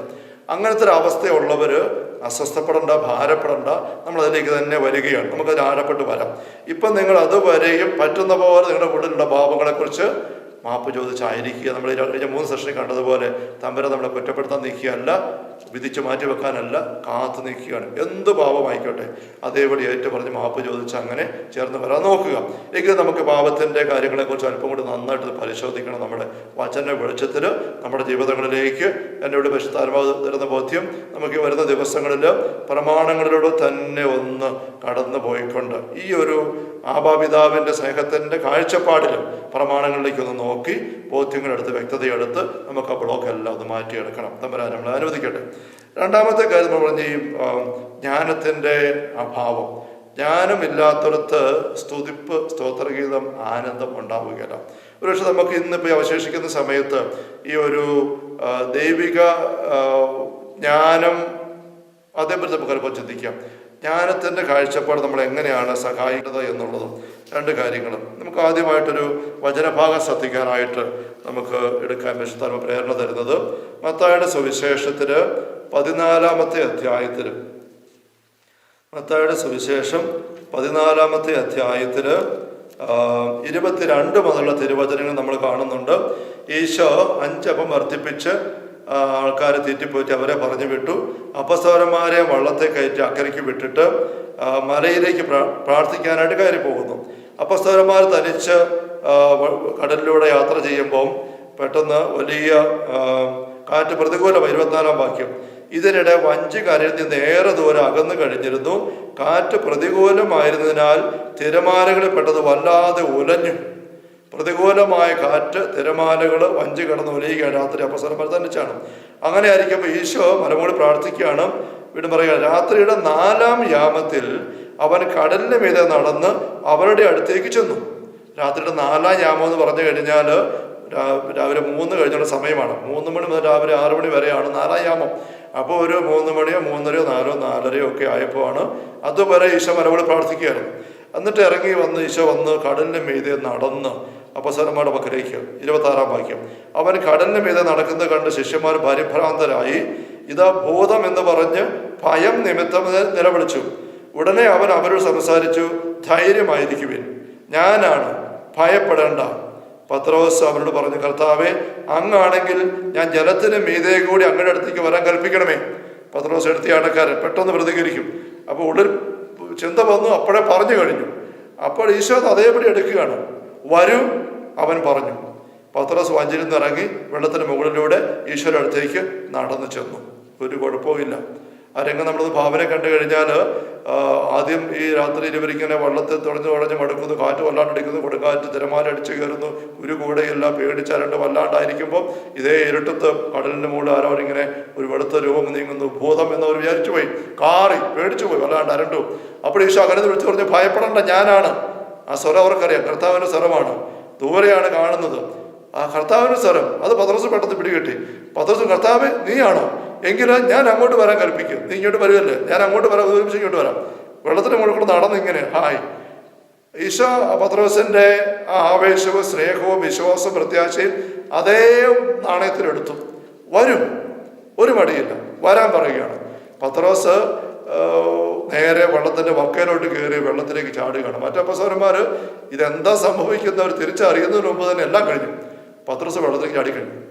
അവരൊന്ന് കാറി കാണാൻ വേണമെങ്കിൽ ദൈവമേ പോയോ, പക്ഷെ നോക്കിയിട്ട് പോയില്ല. ഇതേ വെള്ളത്തിലേക്ക് ഇറങ്ങിയിട്ട് പത്രോസ് ഇങ്ങനെ ചവിട്ടി അങ്ങ് പോവുകയാണ്. അപ്പസ്വരന്മാർ ബാക്കിയുള്ളവരെല്ലാം വെള്ളത്തിലേക്ക് വാ കുഴിച്ച് നോക്കി നിൽക്കുമ്പോൾ പത്രോസ് അങ്ങനെ തൻ്റെ അടുത്തോടെ ഈശോയെ നോക്കിക്കൊണ്ട് അങ്ങനെ നടന്ന് ഈശോയുടെ പക്കലേക്ക് ചെല്ലുന്നു. അടുത്ത് ചെന്നു, തൊട്ടടുത്തായി. ഇപ്പം നല്ല സന്തോഷമായി, നേടി, കർത്താവിൻ്റെ അടുത്തെത്തിയില്ലേ. ആ ഒരു തൃപ്തിയിലേക്ക് വന്നപ്പോൾ എന്ത് സംഭവിച്ചു? പത്രോസ് താൻ നേടിയെടുത്ത് എന്നെ കാണാമല്ലോ എന്ന് വിചാരിച്ച് കാണാം. പയ്യെ നോക്കി, ഞാൻ എവിടെയാണ് നടന്നത്? കടലിൻ്റെ മുകളിൽ തിരമാല കണ്ട ഭൂമിയുടെ തിരമാലയ്ക്ക് നോക്കിയപ്പോഴേക്കും സംഗതി പേടിയാണ്. ഭയങ്കര തിരമാല ഉരുണ്ട് കയറുന്നതും. അപ്പോൾ പുറകെ അടുത്ത തിരമാല വരുന്നു, കാറ്റാഞ്ഞ് വീശുന്നു. അപ്പം നോക്കിക്കേ, കണ്ണില് തിരമാലകൾ, കാതില് കൊടുങ്കാറ്റിൻ്റെ ആരവം. ഈ നിമിഷം വരെ എന്തായിരുന്നു? കണ്ണില് ഗുരു ഈശോ, കാതിലോ ഗുരുവിൻ്റെ സ്വരം, വരൂ വരൂ. ഇതായിരുന്നു. ഈ ഗുരുവിൻ്റെ ചിത്രം കണ്ണിൽ നിന്ന് മാറി തിരമാല കയറി, ഗുരുവിൻ്റെ സ്വരം കാതിൽ നിന്ന് മാറി കൊടുങ്കാറ്റിൻ്റെ ആരവം കയറി. എന്ത് സംഭവിച്ചു നമുക്കറിയാം. 30-ാം വാക്യം. കാറ്റാഞ്ഞടിക്കുന്നത് കണ്ട് അവൻ ഭയന്നു ജലത്തിൽ മുങ്ങിത്താഴാൻ തുടങ്ങി. അപ്പോൾ അവൻ നിലവിളിച്ചു പറഞ്ഞു, കർത്താവെ രക്ഷിക്കണേ. ഉടനെ ഈശോ കൈ നീട്ടി അവനെ പിടിച്ചുകൊണ്ട് പറഞ്ഞു. അല്പവിശ്വാസം സംശയിച്ചതെന്ത്? കൈ നീട്ടി അവനെ പിടിച്ചു. ഇതൊരു വലിയ വചന വ്യക്തത ഇതുവഴി നമുക്ക് എടുക്കേണ്ടതായിട്ടുണ്ട്. എന്താണത്? ഈ പത്രോസ് മുങ്ങിയത് ഈശോയുടെ കാൽച്ചുവട്ടില. അതൊരു വിരോധാഭാസമല്ലേ? ഈശോയുടെ കാൽച്ചുവട്ടിൽ വന്നിട്ട് ഈശോയ്ക്ക് കൈ നീട്ടിയാൽ പിടിക്കാം. ഒരു കൈപ്പാട് അകലേ ഉള്ളൂ. അത്രയും കാൽച്ചുവട്ടിൽ എത്തിയിട്ടാണ് പത്രോസ് മുങ്ങുന്നത്. അതെന്താ? അതൊരു വലിയ കാര്യം അതിനകത്തുണ്ടല്ലോ. എന്താ സംഭവം? പത്രോസ് വള്ളത്തെ ചുവട് വെച്ചപ്പോഴേ ഒരു ശങ്ക കൊണ്ടും പേടി കൊണ്ടും ഒന്ന് മുങ്ങാൻ തുടങ്ങിയിരുന്നെങ്കിൽ അത് മനസ്സിലാക്കാൻ പറ്റും. പക്ഷെ അവിടെ മുങ്ങിയില്ല. ഈ കാൽച്ചുവട്ടി വന്നിട്ടാണ് മുങ്ങുന്നത്. എന്താ വിഷയം? ഭയന്ന് കയറി. ഭയം എങ്ങനെയാ കയറിയത്? ഈശോ കാണുന്ന കാഴ്ചപ്പാടിൽ കണ്ടുകൊണ്ടാണ് പത്രോസ് അതുവരെ നടന്നത്. ഈശോയെ കണ്ടുകൊണ്ടും ഈശോയുടെ വാക്ക് കേട്ടും. അപ്പൊ ഈശോയുടെ മനസ്സുമായിട്ട് പത്രോസിന്റെ മനസ്സ് ചേർന്നാ നിൽക്കുന്നത്. ഒരു ഗ്യാപ്പുമില്ല. ഈശോയുടെ സാന്നിധ്യം, ഈശോയുടെ സ്വരം, ഈശോയുടെ മനസ്സ് അവിടെയുണ്ടോ. വരൂ, കർത്താവ് പറഞ്ഞതാ, വരൂ. വന്നു. പക്ഷെ അടുത്ത് വന്നപ്പോൾ പറ്റി ഈശോ കാണുന്ന കാഴ്ചയും ഈശോയുടെ ചിന്തയും എന്താന്നുള്ളത് നോക്കുന്നതിന് പകരം ഈ കൊടുങ്കാറ്റിലേക്കും തിരമാലേക്കും നോക്കി. അപ്പോഴേക്കും ആദ്യം കയറി. നമ്മളിപ്പോൾ പറഞ്ഞില്ലേ, ജ്ഞാനത്തിന്റെ ബഹിസ്ഫുരണമാണ് സ്തോത്രഗീതം. ജ്ഞാനം എന്താണ്? ദൈവം കാണുന്ന പോലെ കാണുക, ദൈവത്തിന്റെ മനസ്സോട് നമ്മുടെ ഉണർന്ന് ചേർത്ത് വെക്കുക, ദൈവത്തിന്റെ കാഴ്ചപ്പാട് നമ്മുടെ ജീവിതത്തെ നോക്കുക. പത്രോസ് നടന്നു വരുന്ന വഴിയെ ഈശോ കണ്ടതുപോലെ കണ്ടിട്ട് പത്രോസ് നടന്നു വന്ന കടലിന് മോള് വഴിയൊന്നുമില്ല, ഈ തിരമാലയുടെ മുകളിൽ കൂടിയാണ്. ഇപ്പൊ പത്രോസ് നോക്കുന്നത് എന്നതാ? ഈശോ നടക്കുന്ന കാഴ്ചപ്പാടിലല്ല, വെറും ഒരു മനുഷ്യ മീൻപിടുത്തക്കാരൻ നോക്കുന്നവരെ നോക്കിയത്. ഇതുപോലെ തിരമാല വരുന്നിടത്ത് വെള്ളമില്ലാതെ വെള്ളത്തിൽ കടലിൽ വീണാൽ മുങ്ങും, ഒരു സംശയവും ഇല്ല. ഇതുപോലെ കാറ്റ് വീശുന്നിടത്ത് നിൽക്കാൻ പറ്റുകയില്ല. അത് മനുഷ്യ കാഴ്ചപ്പാടാണ്. ഞാൻ എന്തു ചെയ്യും? ആദ്യം കയറി ഭയം കയറി. അവിടെ ഈശോ വിളിക്കുകയാണ്, അല്പവിശ്വാസി, നീ ഭയപ്പെട്ടത് എന്ത്? അപ്പൊ ഭയം, ആകുലത, ഉത്കണ്ഠ അതിന് തീരുകയാണ്, അതിന് മുങ്ങുകയാണ്. അപ്പൊ ഈ വചനം നമുക്ക് പറഞ്ഞു തരുന്നത്, നമ്മൾ പ്രഭാഷണം 15 വായിക്കാനും പറഞ്ഞില്ലേ, 2 കാര്യം തടസ്സം. ഒന്ന് പാപം. നമ്മൾ പാപത്തെക്കുറിച്ച് നമ്മൾ എളുപ്പവും സൂചിപ്പിച്ചു, ബാക്കി നമ്മൾ ആഴപ്പെട്ട ദിവസങ്ങളിൽ നമ്മൾ കൊണ്ടുപോകും. പാപമെല്ലാം പരിഹരിച്ച് എല്ലാം ഏൽപ്പിച്ചു കൊടുത്ത് അവിടുന്ന് എല്ലാം ഏറ്റെടുത്ത് പാപമോചനം പ്രാപിച്ച് അവിടുത്തെ പക്കലേക്ക് ചേർന്ന് വന്നിരിക്കുന്ന അവസ്ഥയിൽ പോലും നമ്മൾ മുങ്ങാനുള്ള വേറൊരു അപകടമുണ്ട്. എന്താണത്? ഉത്കണ്ഠ, ആകുലത, പരിഭ്രമം, അസ്വസ്ഥത. ഈ അവസ്ഥയിൽ നമ്മൾ മുങ്ങിപ്പോകും. അപ്പോൾ പാപം മാത്രമല്ല നമ്മൾ പരിഹരിക്കേണ്ടത്, ഉത്കണ്ഠകളും ആകുലതകളും അസ്വസ്ഥതകളും നമ്മുടെ ഉള്ളിൽ കയറാതെ നമ്മൾ നോക്കണം. അതുകൊണ്ട് ബൈബിളിൽ നമ്മളെപ്പോഴും കാണുന്ന ഒരു വചനപരാമർശമാണല്ലോ, ഭയപ്പെടരുത്. ഭയപ്പെടരുത് എന്ന് മാത്രം. പക്ഷെ എവിടെ ഞാൻ വായിച്ചു 365 പ്രാവശ്യം ബൈബിളിൽ ആ വാക്ക്, ആ ഒരു പ്രയോഗം ഉണ്ടെന്ന് എനിക്ക് അറിഞ്ഞോളൂ, ഞാൻ നോക്കിയിട്ടില്ല. പുതിയ പത്രിക നമ്മൾ വരുമ്പോൾ നമുക്ക് കാണാം, സക്കറിയയുടെ പക്കൽ ഗബ്രിയേൽ മാലാഖ വരുമ്പം സക്കറിയ ഭയപ്പെട്ടോടെ സക്കറിയയുടെ ഗബ്രിയേൽ മാലാഖ പറയാണ്, ഭയപ്പെടണ്ട സക്കറിയ, ഞാനാണ്. മറിയത്തിന്റെ പക്കൽ നസ്രസില് മാലാഖ ഗബ്രിയേൽ മാലാഖ മംഗളവാർത്ത അറിയിക്കാൻ വരുമ്പോൾ മറിയം അസ്വസ്ഥപ്പെട്ടു. ഉടനെ മാലാഖ പറയും, ഭയപ്പെടണ്ട മറിയമേ, ഭയപ്പെടണ്ട. ബത്ലഹേമിലും ഇടയന്മാർ പേടിച്ചു ഈ രാത്രിയിൽ ഇങ്ങനെ പാട്ട് കേട്ടപ്പോൾ. അവർ പറഞ്ഞു, ഭയപ്പെടണ്ട, സന്തോഷവാർത്ത അറിയിക്കാൻ ഞാൻ വന്നിരിക്കുന്നത്. ഇങ്ങനെ എത്രയോ അവസരങ്ങൾ എവിടെ ഇപ്പോൾ ചോദിച്ചു, കടൽ പെയ്ത് ഭയപ്പെടണ്ട. ഭയപ്പെട്ടാൽ ശരിയാവുകയില്ല. മത്തായി 10 ശിഷ്യന്മാരെ കൊണ്ടാകാൻ പോകുന്ന പീഡനങ്ങള്, ഞെരുക്കങ്ങള്, സഹനങ്ങളെ കുറിച്ച് പറയുമ്പോൾ, ചെന്നായ്ക്കൾക്കിടയിലേക്ക് കുഞ്ഞാടിനെ എന്ന പോലെ നിങ്ങളെ ഞാൻ അയക്കുന്നു എന്നൊക്കെ പറയുന്നിടത്ത് ഈശോ അവിടെ ആവർത്തിച്ച് പറയുന്നൊരു കാര്യമാണ്, നിങ്ങൾ ഭയപ്പെടരുത്, ആകുലപ്പെടരുത്, അസ്വസ്ഥപ്പെടരുത്. ലോകത്തിന്റെ അന്തം അല്ലെങ്കിൽ യുഗാന്ത ചിന്തകള്, വെളിപ്പെടുത്തലുകള്, ഈശോ 2ാമത്തെ ആഗമനം, വലിയ ഭൂകമ്പങ്ങള്, പകർച്ചവ്യാധികള്, യുദ്ധങ്ങള്, ലഹളകള് ഇങ്ങനെ കേൾക്കുമ്പോൾ യേശു പറയുന്നത് നമ്മൾ കാണുന്നുണ്ട്, ഭയപ്പെടണ്ട, അസ്വസ്ഥരാകരുത്, ഭാരപ്പെടരുത്, ഉത്കണ്ഠാകുലരാകരുത്. ഈശോ എപ്പോഴും പറയുകയാണ്. അന്ത്യത്താഴ വേണ്ടി തന്റെ മരണത്തെക്കുറിച്ച് ഈശോ പറയുന്നത് കേട്ട് അപ്പസ്വരന്മാരുടെ ഉള്ളിൽ ഭാരം കയറിയപ്പം യോഹന്നാൻ 14 1-2 വാക്യങ്ങൾ.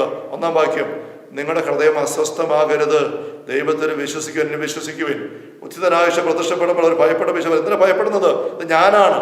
ലൂക്കാ 22 നമ്മൾ കാണുന്നുണ്ട്, നിങ്ങൾ ഭയപ്പെടണ്ട, ഞാനാണ്. എന്നിട്ട് പേടിക്കുമ്പോൾ ഈശോ പറയാണ് ലൂക്കാ 24 എന്തെങ്കിലും ഭക്ഷിക്കാനായിട്ടുണ്ടോ? ലൂക്കാ 24 40 മുതലുള്ള തിരുവചനം 38-ാം വാക്യം, എന്തിനാ 36-ാം തിരുവചനത്തിലുമുണ്ട്, നിങ്ങൾക്ക് സമാധാനം. അവർ ഭയന്ന് വിറച്ചു, ഭൂതത്തെയാണ് കാണുന്നവർ വിചാരിച്ചു. വിശ്വസിക്കുക, നിങ്ങൾ എന്തിനാ അസ്വസ്ഥരാകുന്നത്? ഞാൻ തന്നെ സ്പർശിച്ച് നോക്കിക്കേ. പിന്നെ അവർ അസ്വസ്ഥപ്പെടും ചെയ്ത് ഈശോ പറഞ്ഞു, എന്തിനു കഴിക്കാനുണ്ടോ? വറുത്തമീൻ, അത് കഴിക്കുകയാണ്. അങ്ങനെ തമ്പുരാൻ എപ്പോഴും ഈ അസ്വസ്ഥത ഇല്ലാത്ത അവസ്ഥയിൽ നമ്മളെ സൂക്ഷിക്കാനായിട്ട് ശ്രദ്ധിക്കുന്നത് നമുക്ക് കാണാനായിട്ട് പറ്റും. കാരണം ഈ അസ്വസ്ഥപ്പെടുക എന്ന് പറയുന്നത് ഭയപ്പെടുക, ഭാരപ്പെടുക, ആകുലപ്പെടുക, ഉത്കണ്ഠപ്പെടുക, ഇത് പാപത്തിന് തുല്യമാണ്. യഥാർത്ഥത്തിൽ അതൊരു പാപം തന്നെയാണ്. എന്ത് പാപമാണ് അത്? വിശ്വാസമില്ലായ്മയുടെ പാപമാണ്. പത്രോസ് വിശ്വസിക്കുന്നത് നമ്മൾ കണ്ടില്ലേ, അല്പവിശ്വാസി, നീ എന്തിനു ഭയപ്പെട്ടു? ഭയം അല്പവിശ്വാസത്തിലാണ്, വിശ്വാസം ഇല്ലാതെ പോയി.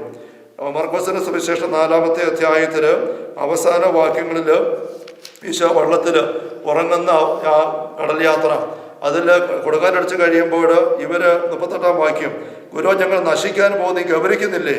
അവനുടന്ന് കാറ്റിനെ ശാസിച്ചുകൊണ്ട് കടലിൽ പറഞ്ഞ്, അടങ്ങ്, ശാന്തമാവുക.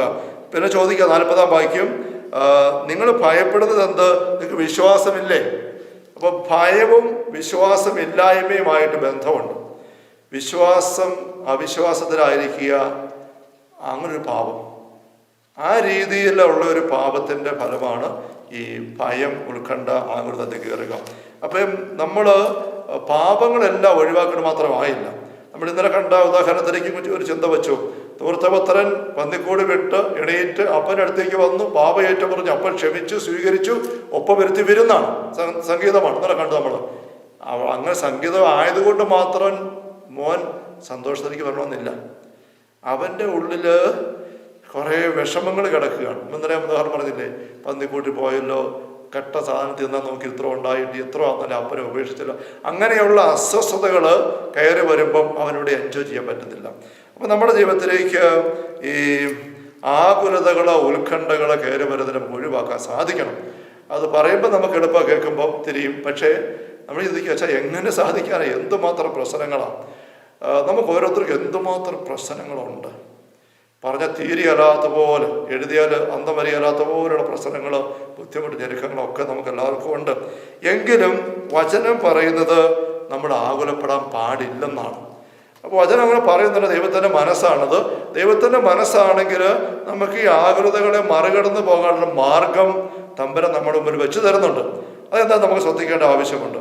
ഫിലിപ്പിയ ലേഖനത്തിൻ്റെ 4-ാമത്തെ അധ്യായത്തിൽ, ഫിലിപ്പിയർക്കുള്ള ലേഖനം 4-ാമത്തെ അധ്യായത്തിൽ നമ്മൾ വായിക്കുകയാണ്. 5-ാം വാക്യം, കർത്താവ് 6-ാം വാക്യം, കർത്താവ് അടുത്തിരിക്കുന്നു, ഒന്നിനെക്കുറിച്ചും ആകുലരാകണ്ട, ഒന്നിനെക്കുറിച്ചും ആകുലരാകണ്ട അപ്പോസ്തലൻ പറഞ്ഞിരിക്കുകയാണ്. ഇത് കേൾക്കുമ്പോഴും നമ്മുടെ ഉള്ളിൽ ചിന്ത വരും, എങ്ങനെ ആകുലമാകാതിരിക്കും? എന്തെല്ലാം പ്രശ്നങ്ങളാണ്! ഒരു തീരുമാനമാകുന്നില്ലാത്ത പോലെ കാര്യങ്ങൾ കുഴഞ്ഞു കിടക്കുകയാണ്. കാര്യങ്ങൾ പിന്നെ കുഴഞ്ഞുകൊണ്ടേ ഇരിക്കുക. എത്ര നോക്കിയിട്ട് പരിഹാരമാകുന്നില്ല. എങ്ങനെ ആകുലപ്പെടാതിരിക്കും? ഇത് നമുക്ക് ചിന്ത വരികയാണ്. ഫിലിപ്പിയ ലേഖനം 4-ാമത്തെ അധ്യായത്തിൽ 4 വരെ നമുക്ക് ശ്രദ്ധിച്ച് നോക്കാം. കുറച്ച് മുകളിൽ നിന്നും 4 മുതൽ അപ്പോസ്തലൻ പറയുകയാണ്, നിങ്ങൾ എപ്പോഴും നമ്മുടെ കർത്താവിൽ സന്തോഷിക്കുവിൻ. ഞാൻ വീണ്ടും പറയുന്നു, നിങ്ങൾ സന്തോഷിക്കുവിൻ. ഇവിടെ നമുക്ക് വീണ്ടും ചിന്ത വരും. അപ്പോസ്തലൻ പറയാച്ചാൽ സന്തോഷിക്കുക. എങ്ങനെ സന്തോഷിക്കാനാ? നമുക്ക് വീണ്ടും ചിന്ത വരികയാണ്. എന്നാലും നമുക്ക് നോക്കാം. നിങ്ങളുടെ ക്ഷമാശീലം എല്ലാവരും അറിയട്ടെ. എന്ന് വെച്ചാൽ ക്ഷമ കെട്ടുപോകാതെ ഒന്ന് പിടിച്ചു നിന്നേ. ക്ഷമ കെട്ടുപോകാതെ നമുക്കൊരു ശ്രമിക്കാം എന്നുള്ള ചിന്ത വരും. കർത്താവ് അടുത്തെത്തിയിരിക്കുന്നു. കർത്താവ് അടുത്തുണ്ട്. കർത്താവ് അടുത്തുണ്ട്. ക്ഷമ കെട്ടുപോകാതെ കർത്താവ് അടുത്തുണ്ട്. ഒന്നിനെക്കുറിച്ച് ആകുലപ്പെടണ്ട. കർത്താവിൻ്റെ കാഴ്ചവെട്ടി പത്രോസ് നിൽക്കുക കടലിനും നടുവിൽ. കർത്താവ് അടുത്തുണ്ട്. പക്ഷെ ആകുലത കയറി തിരമാലകളെ കുറിച്ച്. ഇവിടെ അപ്പോസ്തലൻ പറയേണ്ട, പൗലോസ് പറയാണ്, ഒന്നിനെക്കുറിച്ച് ആകുലപ്പെടണ്ട. പിന്നെ എന്നാ ചെയ്യേണ്ടത്? പിത്രവൻ പറഞ്ഞത് നെഗറ്റീവ് കാര്യങ്ങളാണ്. എന്തൊക്കെ അരുത്, അസ്വസ്ഥപ്പെടരുത്, ക്ഷമ കെട്ടുപോകരുത്, ആകുലപ്പെടരുത് എന്നിട്ട് പിന്നെ എന്ത് ചെയ്യണം? പ്രാർത്ഥനയിലൂടെയും അപേക്ഷയിലൂടെയും കൃതജ്ഞതാ സ്തോത്രങ്ങളോടെ നിങ്ങളുടെ യാചനകൾ ദൈവസന്നിധിയിൽ അർപ്പിക്കുവിൻ. അപ്പോൾ നമ്മുടെ എല്ലാ ധാരണയും അതിലംഘിക്കുന്ന ദൈവത്തിൻ്റെ സമാധാനം നിങ്ങളുടെ ഹൃദയങ്ങളെയും ചിന്തകളെയും യേശു ക്രിസ്തു കാത്തുകൊള്ളും. ഇത് നമുക്ക് പെട്ടെന്ന് കേൾക്കുമ്പോൾ അത്ര ഒരു സുഖം തോന്നുകയല്ല കേട്ടിരിക്കാനായിട്ട്. ചിലപ്പോൾ നിങ്ങൾ കേൾക്കുമ്പോൾ തോന്നുന്നു, അച്ഛൻ എന്തായി പറഞ്ഞുകൊണ്ട് വരുന്നത്, ഞങ്ങൾക്കൊരു പിടികിട്ടുന്നില്ലല്ലോ, ഇത് എന്താ ഇവിടെ എന്താ അപ്പോസ്തലൻ പറയുന്നത്?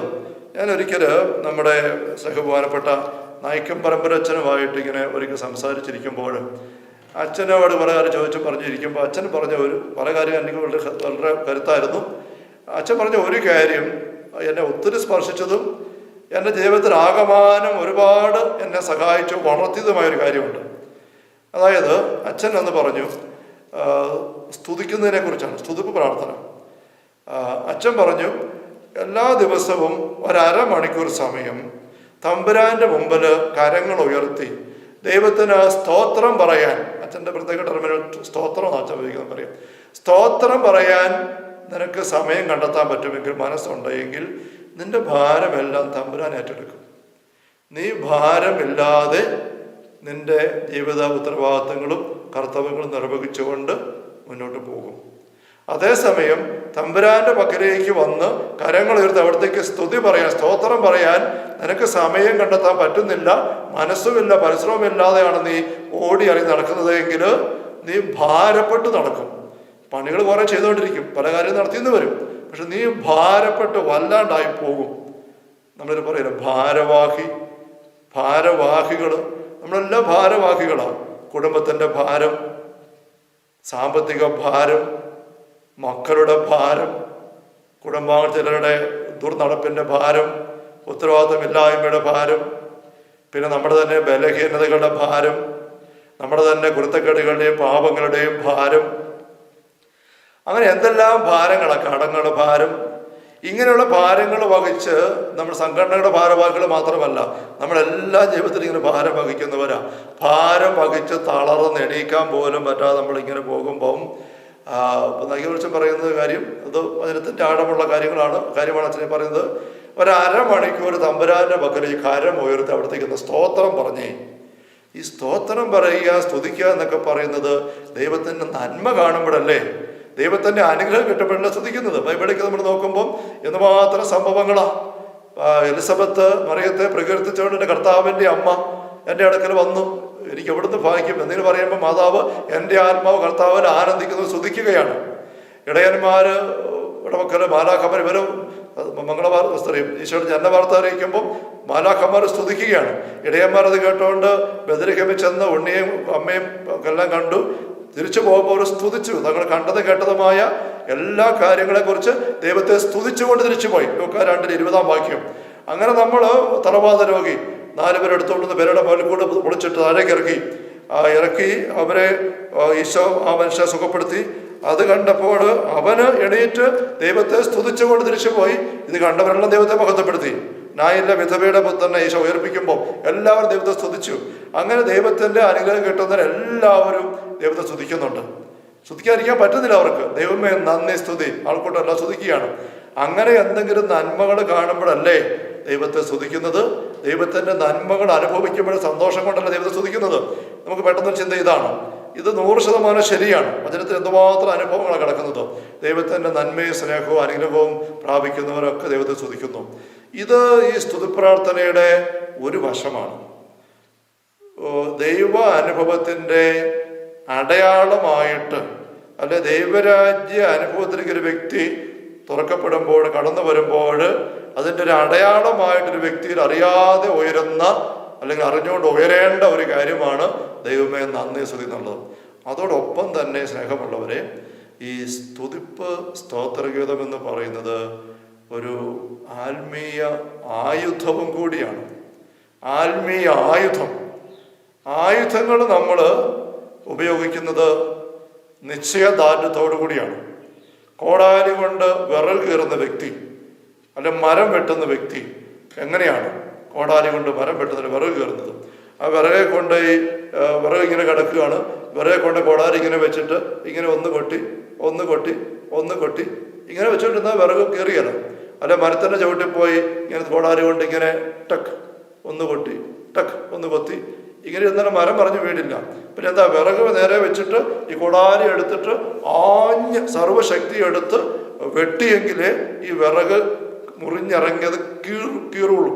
മരം വെട്ടുന്നത് അങ്ങനെ തന്നെ. ഏത് ആയുധവും അങ്ങനെ ഉപയോഗിക്കേണ്ടത് എന്ന് പറഞ്ഞ പോലെ സ്തുതിപ്പ് ഒരു ആയുധമാണെന്ന് പറയുമ്പം അത് അതിൻ്റെതായ രീതിയിൽ ഒരു ഉശിരോടെ ഉപയോഗിക്കണം.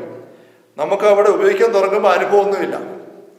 പക്ഷെ നമുക്കൊരു ഉന്നമുണ്ട്, ഒരു ലക്ഷ്യമുണ്ട്. ആ ലക്ഷ്യത്തിൽ എത്തണം വരെ മരം മറിഞ്ഞ് വീഴുന്നിടം വരെ ആഞ്ഞ് കോടാലി ഉപയോഗിക്കുകയാണ്. ഓരോ വെട്ടും മരം വീഴുന്നില്ല, പിന്നെയും വെട്ടും, വീണില്ല, പിന്നെയും വെട്ടും, മരം വീഴുന്നിടം വരെ വെട്ടിക്കൊണ്ടേയിരിക്കും എന്ന് പറഞ്ഞതുപോലെ സ്തുതിപ്പ് നമ്മൾ ഒരായുധമായിട്ട് എടുക്കണം. അതാ ഇവിടെ പൗലോസ് അപ്പോസ്തലൻ ഇവിടെ പറഞ്ഞത് നമ്മൾ കണ്ടല്ലോ. ഫിലിപ്പിയർ 4-ാം അധ്യായം നമ്മൾ വായിച്ചില്ലേ? നിങ്ങളുടെ അപേക്ഷകളും യാചനകളും ഉത്കണ്ഠയുടെ വിഷയങ്ങളും പ്രശ്നങ്ങളൊക്കെ ഒത്തിരി കൊണ്ടത് അപ്പോസ്തലൻ അറിയാം. പക്ഷെ അത് ആകുലപ്പെടണ്ട. കാര്യങ്ങൾ നോക്കിയിട്ട് ഒന്നിനെക്കുറിച്ച് ആകുലപ്പെടണ്ട. ആകുലത്തിലേക്ക് പെട്ടുപോകാൻ പറ്റുന്ന കാര്യങ്ങൾ ഒന്നല്ല, ഒരുപാടുണ്ട്. പക്ഷെ അതിൽ ഒന്നിനെ നോക്കി ആകുലപ്പെടണ്ട. പിന്നെ എന്നാ ചെയ്യണം? നിങ്ങൾ പ്രാർത്ഥനയിലൂടെയും അപേക്ഷയിലൂടെയും 6-ാം വാക്യം, കൃതജ്ഞതാ സ്തോത്രങ്ങളോടെ നിങ്ങളുടെ യാചനകൾ ദൈവസന്നിധിയിൽ അർപ്പിക്കുവിൻ. അപ്പോൾ എന്ത് സംഭവിക്കും? നിങ്ങളുടെ എല്ലാ ധാരണയും അതിലംഘിക്കുന്ന ദൈവത്തിൻ്റെ സമാധാനം നിങ്ങളുടെ ഹൃദയങ്ങളെയും ചിന്തകളെയും യേശു ക്രിസ്തുവെ കാട്ടുള്ളൂ.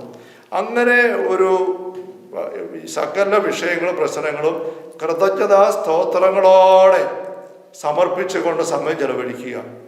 അപ്പോൾ നിങ്ങൾ പ്രതീക്ഷിക്കുന്നതിനപ്പുറം, നിങ്ങൾ കണക്കുകൂട്ടുന്നതിനപ്പുറം സകല ധാരണയും മറികടക്കത്തക്ക വിധം ദൈവത്തിൻ്റെ സമാധാനം നിങ്ങളിലേക്ക് കടന്നു വരും. ഇവിടെ ഒരു അനുഭവം പൗലോസ് അപ്പോസ്തലൻ ഇങ്ങനെ എഴുതുമ്പോൾ വേറെ മനസ്സിൽ കാണുന്നുണ്ട്. ഈ ഫിലിപ്പിയിലെ ആൾക്കാർ ഈ കത്ത് വാങ്ങിച്ച് വായിക്കുമ്പോഴും ഇവിടെ നമ്മൾ പെട്ടെന്ന് കാണുന്നില്ലാത്തൊരു സംഭവം അവിടെ മനസ്സിലുണ്ട്. എന്താണ് സംഭവം എന്നറിയണമോ? നമ്മളത് അപ്പസ്തോല പ്രവർത്തനങ്ങളിൽ 16-ാമത്തെ അധ്യായത്തിലേക്ക് വന്നാൽ നമുക്കിത് കാണാനായിട്ട് സാധിക്കും.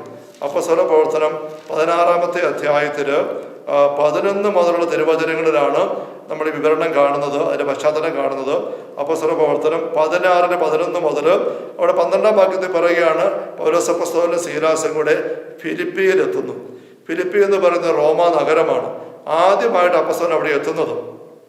നമ്മൾ ഈ സംഭവം ഒന്ന് അടുത്തുനിന്ന് കാണുകയാണ്, നമുക്ക് വളരെ ഉപകാരപ്പെടും. അപ്പോൾ ഫിലിപ്പി എന്ന സ്ഥലത്ത് പൗലോസ് അപ്പോസ്തലനും സീലാസും സുവിശേഷം പ്രസംഗിച്ചിറക്കുമ്പോൾ ഇങ്ങനെ എത്തി. അവിടെ ആരെയും പരിചയക്കാരില്ല. എവിടെയെങ്കിലും പോയി ആരെയും ഒന്ന് കാണുന്ന, ആരാ സഹായിക്കാനുള്ളത്, ആരാ തങ്ങളെ കേൾക്കാനുള്ളത് അന്വേഷിച്ചിറക്കുമ്പം ഈ നടക്കുന്ന കണ്ടപ്പോൾ ആൾക്കാർ ആരോട് ചോദിച്ചു, നിങ്ങൾ എവിടെ നിന്ന് വരുന്നത്, എന്താ പരിപാടി?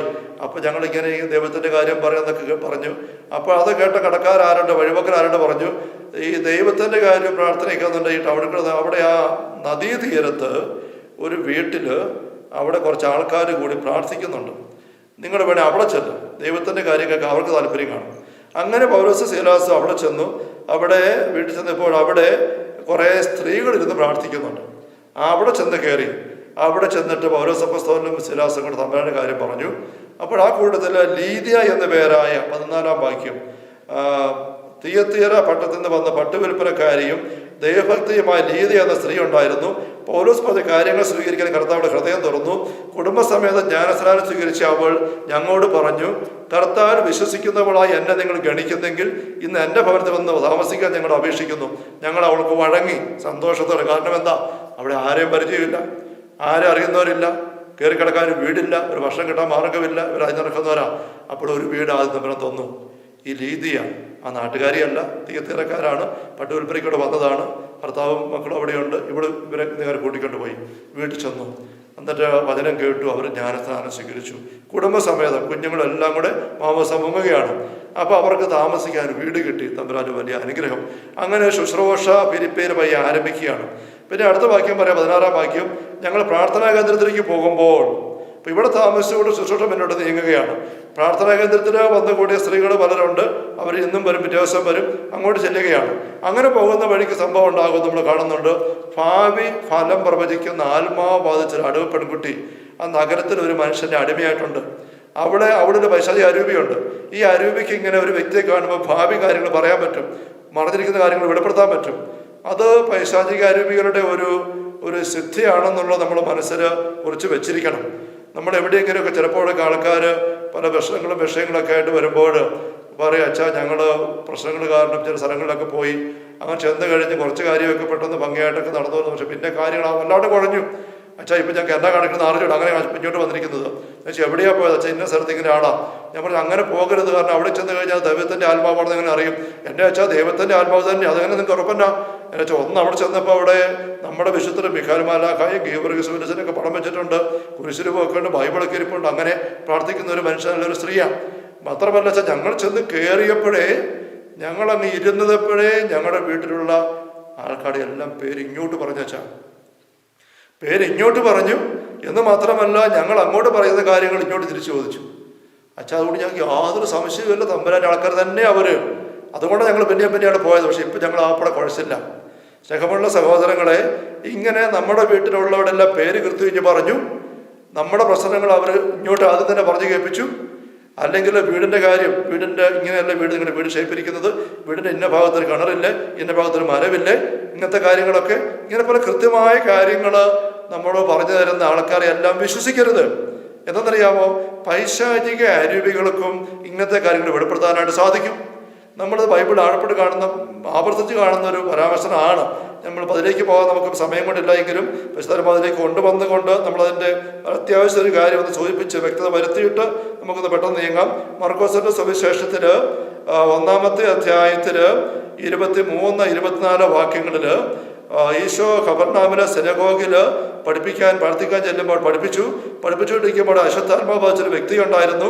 ആ വ്യക്തിയിൽ അശുദ്ധാത്മാവ് അലറി. എന്താണ് അലറുന്നത്? അവൻ അലറി, നസറായനായ ഈശോയെ, നീ എന്ത് ഞങ്ങളുടെ അടുത്ത് ഇടപെടുന്നു?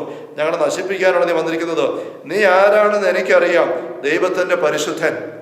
നീ ആരാണെന്ന് എനിക്കറിയാം. ആർക്കറിയാം? അശുദ്ധാത്മാവിനറിയാം. ഈ അശുദ്ധാത്മാവ് ഈ മനുഷ്യൻ ഈശോയെ ആദ്യമായിട്ട് കാണുന്നതാണ്. ഇത് ഈശോയുടെ പരിശുദ്ധത ആരംഭിക്കുന്നതേ ഉള്ളൂ. മർക്കോസ് സുവിശേഷം 1-ാം അധ്യായമാണ്. ഈശോയുടെ ജ്ഞാനസ്നാനം കഴിഞ്ഞ് മരുഭൂമിയിലെ പരീക്ഷ കഴിഞ്ഞു, ദൗത്യം ആരംഭിച്ചു, 4 ശിഷ്യന്മാർ എടുത്തു. അത് കഴിഞ്ഞിട്ട് ആദ്യമായിട്ട് ഈശോ ഇങ്ങനെ ഒരു സിനഗോഗിന്റെ ഗ്രൂപ്പിലേക്ക് വരുന്നതാണ്. അപ്പോഴാണ് അപ്പോൾ ഈശോയെ ആരാന്നുള്ളത് അറിയാവുന്നത്. അപ്പോഴാണ് നസ്രത്തിലെ അത് അച്ഛൻ്റെ മകൻ കുറച്ചവർക്കറിയാം, അതിനപ്പുറം ഒന്നും അറിഞ്ഞുകൂടാ. ശിഷ്യന്മാരായ അതിശിഷ്യന്മാർക്കും അറിഞ്ഞുകൂടാ. അപ്പോഴാണ് ഈശോ പഠിപ്പിക്കുമ്പോൾ ഈ അശുദ്ധാത്മാവ് പറഞ്ഞു, നീ ആരാണെന്ന് എനിക്ക് ദൈവത്തിന്റെ പരിശുദ്ധൻ. അപ്പോഴേ ഈശോ പറഞ്ഞു, മിണ്ടി പോകരുത്, നിശബ്ദനായിരിക്കുക, അവരെ വിട്ട് നീ പുറത്തു പോകും. ആ അശുദ്ധാത്മാവിനറിയാം ചുറ്റുമുള്ള ആർക്കും അറിയത്തില്ലാത്ത കാര്യം ഈശോയെക്കുറിച്ച്. വീണ്ടും അതേ അധ്യായത്തിൽ 34-ാം വാക്യത്തിൽ അനേകം പിശാചുക്കളെ പുറത്താക്കി. പിശാചുക്കൾ തന്നെ അറിഞ്ഞിരുന്നത് കൊണ്ട് സംസാരിക്കാൻ അവരെ അനുവദിച്ചില്ല. പിശാചുക്കൾ അറിഞ്ഞിരുന്നു. മർക്കോസ് 3-ാം അധ്യായം 12-ാം വചനം 11 നോക്കുമ്പോൾ കാണാം, അശുദ്ധാത്മാക്കൾ തന്നെ അറിഞ്ഞിരുന്നത് കൊണ്ട് സംസാരിക്കാൻ അനുവദിച്ചില്ല. അതുകൊണ്ട് ഈ മനുഷ്യ അതീതമായ അറിവ് പൈശാചിക അരുവികൾക്ക് പലപ്പോഴും ഉണ്ട്.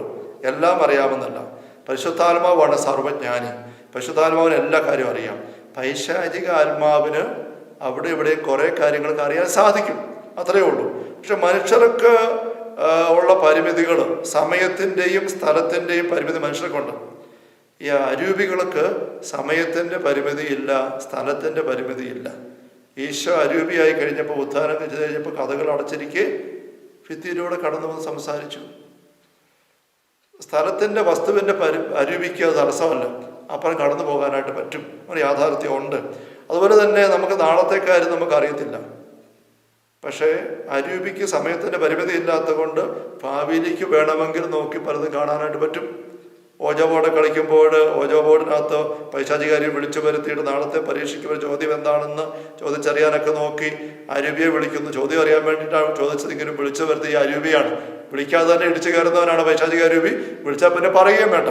അങ്ങനെ കെണിയപ്പെട്ടു പോയ ആൾക്കാർ നിസ്സഹായ അവസ്ഥയിലും മറ്റും സഹായം തേടി ധ്യാനത്തിന് വരുന്നതായിട്ട് ഞാൻ കണ്ടിട്ടുണ്ട്, അതിനെ കണ്ടിട്ടുണ്ട്. അപ്പോൾ ഇങ്ങനത്തെ തലമുണ്ടെന്ന് അറിഞ്ഞിരിക്കുക. നമ്മൾ വീണ്ടും അപ്പസ്തല 16-ലേക്ക് വന്നേ. അപ്പോൾ ഈ ഭാവി ഫലം പ്രവചിക്കുന്ന ആത്മാവ് ബാധിച്ച പെൺകുട്ടി ഇവിടെ ഇങ്ങനെ ഇവർ വരുമ്പോൾ പുറകെ വന്ന് വിളിച്ചു പറയും. 17-ാം വാക്യം, അവൾ പൗലോസിൻ്റെയും ഞങ്ങളുടെയും പുറകെ വന്ന് വിളിച്ചു പറഞ്ഞു, ഈ മനുഷ്യർ അത്യുന്നതനായ ദൈവത്തിൻ്റെ ദാസരാണ്, അവർ നിങ്ങളുടെ രക്ഷണമാർഗം പ്രഘോഷിക്കുന്നു. 2 കാര്യം പറയുകയാണ്. 2 കാര്യം 100% സത്യമാണ്. എന്താണ്? ഇവർ അത്യുന്നതനായ ദൈവത്തിൻ്റെ ആൾക്കാരാണ്, 100% കറക്റ്റ്. ഇവർ രക്ഷണമാർഗം പ്രഘോഷിക്കുന്നു, 100% കറക്റ്റ്. കണ്ടോ? ഇതെങ്ങനെ ഇവരറിഞ്ഞു? ഈ പെൺകുട്ടിയുടെ ആത്മാവ് അറിഞ്ഞു, ഈ പെൺകുട്ടി അറിഞ്ഞു. ഈ പൈശാചിക ആത്മാവിനെ അറിവുണ്ട്. അതാ പെൺകുട്ടി വിളിച്ചു പറയുന്നത്. ആ നാട്ടിൽ ആർക്കും പൗലോസിനെ സ്ഥലത്ത് ഇവർ അറിഞ്ഞുകൂടാ, രീതിയെ മാത്രമേ അറിഞ്ഞിട്ടുള്ളൂ. അപ്പോൾ ഈ പൈശാചികർ ഇങ്ങനെ വിളിച്ചു പറയുകയാണ്. ഇവിടെ നമുക്ക് സംശയം തോന്നാം, പിശാചികൾ സത്യം പറയുമോ? പിശാചികൾ സത്യം പറയും. ആ പിശാചി നുണയനല്ലേ? നുണയുടെ പിതാവല്ലേ? ഈശോ പഠിപ്പിക്കുന്നില്ല യോഹന്നാൻ 8:44, നുണയനും നുണയുടെ പിതാവും. അങ്ങനെ തന്നെയാണ്. പിന്നെ എന്തിനാവും സത്യം പറയുന്നത്? പിശാചുക്കള് സത്യം പറയുന്നത് അവൻ്റെ നുണയെ വിജയിപ്പിക്കാൻ വേണ്ടിയിട്ടാണ്. അവൻ്റെ നുണകളെ മനുഷ്യ വ്യക്തികളുടെ ഉള്ളത്തിൽ കൊണ്ട് പതിപ്പിക്കാൻ, ആണിയടിച്ചുറപ്പിക്കാൻ വേണ്ടിയിട്ട് അവൻ ഉപയോഗിക്കുന്ന മാർഗമാണ് ഈ സത്യത്തിൻ്റെ കഷണങ്ങൾ. എലിയെ പിടിക്കാനായിട്ട് പാഷാണം വെക്കുന്ന വ്യക്തി, കെണി വെക്കുന്ന വ്യക്തികൾ പാഷാണം നേരെ കൊണ്ടുവച്ചാൽ അവൻ മണത്തിട്ട് അടുക്കുകയില്ല. അപ്പം എങ്ങനെ വെക്കും? അത് നല്ല ചുട്ട മീനിനകത്തോ അല്ലെങ്കിൽ ആ പാഷാണം തന്നെ എലിക്കുള്ള പ്രത്യേക പാഷാണം വിഷമുണ്ടാക്കുന്നതാണെങ്കിൽ എലിക്ക് ഹൃദ്യമായിട്ട് തോന്നുന്ന ഗന്ധവും രുചിയും കൊടുത്ത് ആണ് ആ വിഷം വെച്ചിരിക്കുന്നത്. മറ്റവർക്ക് വിഷം കൊടുക്കുന്ന വ്യക്തി ചിലപ്പോഴൊക്കെ നമ്മൾ ഞെടുക്കത്തോടെ കേൾക്കാറുണ്ട്, പായസത്തിനകത്ത് സയനൈഡ് ഇട്ട് കൊടുക്കുന്നു, ജ്യൂസിനകത്ത് സയനൈഡ് ഇട്ട് കൊടുക്കുന്നു, വിഷമിട്ട് കൊടുക്കുന്നു. സയനൈഡാന്ന് പറഞ്ഞ് കൊടുത്താൽ ആരെങ്കിലും കഴിക്കുമോ? ഇല്ല. അപ്പം ജ്യൂസാന്ന് പറഞ്ഞ് കൊടുക്കുകയാണ്. അങ്ങനെ കൊടുക്കുമ്പോൾ ജ്യൂസ് ബോധ്യമായത് കൊണ്ട് കുടിക്കും. ആ കൂട്ടത്തിൽ വിഷാകത്ത് ചെല്ലുകയാണ്. അപ്പോൾ സാത്താൻ നുണ ആണ് നമ്മുടെ ഉള്ളിൽ പതിക്കാൻ ആഗ്രഹിക്കുന്നത്. അതിനവർ ഉപയോഗിക്കുന്ന മീഡിയമാണ്, മാർഗമാണ് സത്യം ഇടയ്ക്കിടയ്ക്ക് പറയുക. എന്നിട്ട് സാത്താൻ സത്യവും നുണയും ഒരുപോലെ പറയും. സത്യം പറയുന്നത് നമ്മളെ ആകർഷിക്കാൻ വേണ്ടിയിട്ടാണ്, അതിനൊരു നുണ കയറ്റാൻ വേണ്ടിയാണ്. അതുകൊണ്ടാണ് ഈശോ പറഞ്ഞത്, പൈശാചികാർ പറഞ്ഞു മിണ്ടിപ്പോകരുത്. അവൻ പറഞ്ഞത് ശരിയാണ് ഈശോയെക്കുറിച്ച്, പക്ഷെ നീ മിണ്ടണ്ട. ഇവിടെ പറയുന്നത് ശരിയാണ്, പക്ഷെ പൗലോസ് പറഞ്ഞു മിണ്ടിപ്പോകരുത്, ഇറങ്ങിപ്പോ. പൗലോസ് ഒരു വിധത്തിൽ പറഞ്ഞാൽ ഈ ഒരു ദൈവിക കാഴ്ചപ്പാട് ഇല്ല എങ്കിൽ, ഡിസൈൻമെന്റ് വിഭജനം ഇല്ല എങ്കിൽ പൗലോസിന് പെട്ടെന്ന് തോന്നിയേക്കാം എന്നെ ഇവിടെ ആരും അറിയല. അപ്പം ഈ പെൺകുട്ടി ഇവിടെ വർഷങ്ങളെല്ലാം അറിയുന്നതാണ്, അവളുടെ സ്ഥിതിയെ പറ്റിയുള്ളതൊക്കെ അറിയാം. അപ്പം അവള് ഞങ്ങളെ കുറിച്ചൊക്കെ സാക്ഷ്യപ്പെടുത്തിയാൽ കാര്യം എളുപ്പമാകുമല്ലോ. എടിയ പെണ്ണ ഇങ്ങോട്ട് വന്നേ, നീ ഒന്ന് ഉത്തര പറഞ്ഞ കാര്യം എല്ലാവരും കുടിക്ക് കേട്ടെ, ഞങ്ങൾ ആരെന്ന് മനസ്സിലായോ? സത്യദൈവത്തിൻ്റെ ആൾക്കാർ രക്ഷമാർഗം പ്രഘോഷിക്കുന്നു, കണ്ടോ ഇവിടെ പറഞ്ഞ കേട്ടല്ലോ എന്ന് വെച്ചിട്ട് പൗലോസ് പ്രസംഗിക്കാനായിട്ട് തുടങ്ങിയാൽ തീർച്ചയായിട്ടും ആൾക്കൂട്ടം വന്നിരിക്കും. കാരണം ഇവിടെ സാക്ഷ്യപ്പെടുത്തിരിക്കുന്നത്, ഇവിടെ പല കാര്യം അങ്ങനെ പറയുന്ന ആൾക്കാർക്കറിയാം. പക്ഷെ പിന്നെ സംഭവിക്കും, ഈ പൗലോസിന്റെ പ്രസംഗം 1, 2, 3 ദിവസം ആഴ്ച കഴിഞ്ഞ് അങ്ങനെ പോയി കഴിയുമ്പം ഈ പെണ്ണിന്റെ പക്കൽ ഈ ആൾക്കാർ ഇരട്ടി വിശ്വാസത്തോടെ ചെല്ലും. കണ്ടോ, ആ വലിയ ആൾക്കാരെ കുറിച്ച് പോലും നമ്മുടെ പെണ്ണ് പറഞ്ഞ് ശരിയാണ്, അപ്പൊ അവളെ നമുക്ക് വിശ്വസിക്കാം, അവള് നമ്മളെ നയിച്ചോട്ടെ, അവള് പറഞ്ഞ എല്ലാം വിശ്വസിക്കാം. അങ്ങനെ ആൾക്കാരുടെ വിശ്വാസം അവളിലേക്ക് വന്നു കഴിഞ്ഞാൽ പിന്നെ ഈ ആൾക്കാരെ ഈ പൈശാചിക അരീപിക്കുക അവരുടെ ഇഷ്ടത്തിന് കൊണ്ടുപോകാൻ പറ്റും.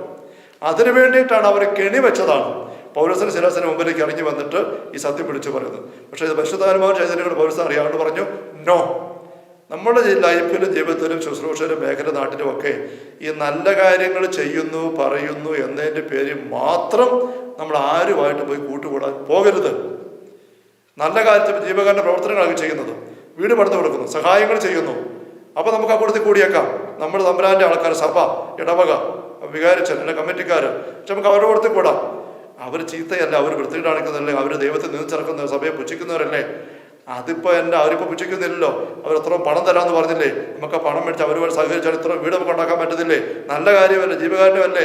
ഇപ്പൊ ചിന്ത വരാം, ജീവകാരുണ്യമാണ്, നല്ല കാര്യമാണ്. പക്ഷേ എന്താണ് ചെയ്യുന്നത് എന്നുള്ളതല്ല, ആരാണ് ചെയ്യുന്നത് പ്രധാനപ്പെട്ടതാണ്. ആരാണ് ചെയ്യുന്നത്, ആരാണ് പറയുന്നത്, ആരുടെ കൂടെ നീ കൂടുന്നത്. കശാപ്പുകാരൻ ആടിനെ കൊല്ലാനായിട്ട് കൊണ്ടുപോകുമ്പം നല്ല തീറ്റയും കൊടുത്ത് തലോടി ഓമനിച്ച് കൊണ്ടുപോകും. അപ്പൊ ആടവർക്ക് എന്തൊരു നല്ല ചേട്ടായിയ, എന്തൊരു സ്നേഹമാ. വീട്ടിലെ പയ്യനെ ആടിനെ അഴിച്ചുകൊണ്ട് വരുന്ന കൂട്ടിക്കൊണ്ട് കെട്ടുന്നതൊക്കെ വലിച്ചടിച്ച് തുടിച്ചു അടിച്ചുമായിരിക്കും, ഒരു മയവും ഇല്ലാതെ. എന്തൊരു കാട്ടാളനാ ഈ പയ്യൻ എന്ന് ആട് ചിന്തിക്കുന്നുണ്ടാവും. പക്ഷെ ആടിനെ വിറ്റ് കശാപ്പുകാരന് കൊടുത്തു. വീട്ടുകാര് ആ കശാപ്പുകാരൻ വന്നിട്ട് നല്ല തീറ്റയും കൊടുത്ത് താലോരിച്ചിട്ട് പൊക്കി എടുത്തുകൊണ്ടൊക്കെ ആയിരിക്കും സ്റ്റെപ്പ് ഇറങ്ങി കൊണ്ടുപോകുന്നത്. ആടവർക്ക് നല്ല ചേട്ടായിയാണ്. പക്ഷെ എന്നാ നല്ല സ്നേഹം കാണിച്ചാൽ, എന്തെല്ലാം കാണിച്ചാലും, തീറ്റ കൊടുത്താലും, തലോടിയിൽ ഉമ്മ കൊടുത്തുകൊണ്ട് പോയാൽ പോലും ഈ കൊണ്ടുപോകുന്നയാൾ കശാപ്പുകാരനാണെങ്കിൽ ഏതാനും മണിക്കൂറുകളോ ദിവസങ്ങളോ കഴിയുമ്പോൾ ഈ ആട് തുണ്ടെന്നുണ്ടെന്നിട്ട് കശാപ്പശാല തൂക്കിക്കിടക്കും. പക്ഷേ ഇടിച്ചും പഴിച്ചും ആണ് കൂട്ടിക്കൊണ്ടത് കയറ്റുന്നതെങ്കിലും, ഉടമസ്ഥനാക്കൊണ്ട് കയറ്റുന്നതെങ്കിൽ ആട് പേടിക്കണ്ട. ഇപ്പൊ കിട്ടുന്ന ഇടി തൊഴിയാണെങ്കിൽ പോലും അത് കൂട്ടി സുരക്ഷിതമായിട്ട് എത്തും. അപ്പോൾ നമ്മൾ ആൾക്കാരുമായിട്ട് കൂട്ടുകൊടുത്തിടത്ത് പൗലോസിന്റെ ഈ ഒരു അനുഭവം നമുക്ക് വലിയൊരു വചന വെളിപ്പെടുത്തലാണ്. അത് നമ്മുടെ ഉള്ളിൽ കുറിച്ച് വെക്കണം. 2 കാര്യം നമ്മൾ കണ്ടല്ലോ, മറഞ്ഞിരിക്കുന്ന കാര്യങ്ങൾ, അറിയാത്ത കാര്യങ്ങൾ വെളിപ്പെടുത്തി പറയുന്നു എന്നതിന് പേര് മാത്രം എടുത്ത് പോയി നമ്മൾ ഉള്ളു തുറക്കരുത്, തുറന്നു കൊടുക്കരുത്. അതിലൂടെ നമ്മളിലേക്ക് കയറാൻ പോകുന്ന ഏതാനുഭവം നമ്മൾ അറിയല. പിന്നെ അതുപോലെ തന്നെ നന്മകൾ പറയുന്നു ചെയ്യുന്നു എന്നതിൻ്റെ പേര് മാത്രം ആരുമായിട്ട് നമ്മൾ കൂട്ടുകൂടാനും പോകാൻ പാടില്ല.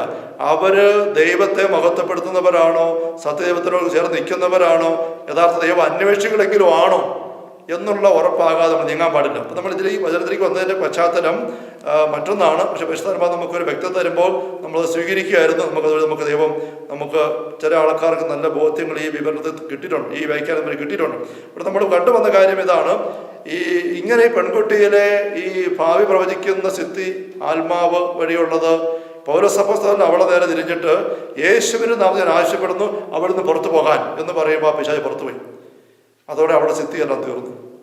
ഉടനെ അവിടെ യജമാനന്മാരും അവളെ കൊണ്ട് കാര്യം നടത്തുന്ന നാട്ടുകാരെല്ലാം കൂടെ ഒരുമിച്ച് കൂടി. അവർ റോമാ നഗരമാണ്, ഇവർ യഹൂദരാ, അന്യ നാട്ടുകാരാണ്. ഇവരെ പിടിച്ചു കൊണ്ടുപോയി കണ്ടമാനം പ്രചരിക്കുന്നതാണ് 22-ാം വാക്യം. ജനക്കൂട്ടം ഒന്നാകെ അവർക്കെതിരായി ഇളകി വസ്ത്രങ്ങൾ ഉരിഞ്ഞു മാറ്റി അവരെ പ്രഹരിക്കാൻ ന്യായാധിപന്മാർ കൽപ്പന നൽകി. അവരെ വളരെയധികം പ്രഹരിച്ചതിന് ശേഷം കാരാഗ്രഹത്തിൽ അടച്ചു. അവർ ശ്രദ്ധാപൂർവ്വം കാവൽ നിൽക്കാൻ പാറാപാകൻ നിർദ്ദേശം കൊടുത്തു. അവന് കൽപ്പന പ്രകാരം അവരെ കാരാഗ്രഹത്തിന്റെ ഉള്ളറയിലാക്കി കാലുകൾക്ക് ആമം വെച്ചു. വളരെയധികം പ്രഹരിച്ചു. ഒരു ഔദ്യോഗിക രീതിയിലുള്ള ഔപചാരികമായ ഒരു തല്ല് ശിക്ഷ എന്ന് പറഞ്ഞാൽ, പ്രഹര ശിക്ഷ എന്ന് പറഞ്ഞാൽ 40 അടിയാണ്.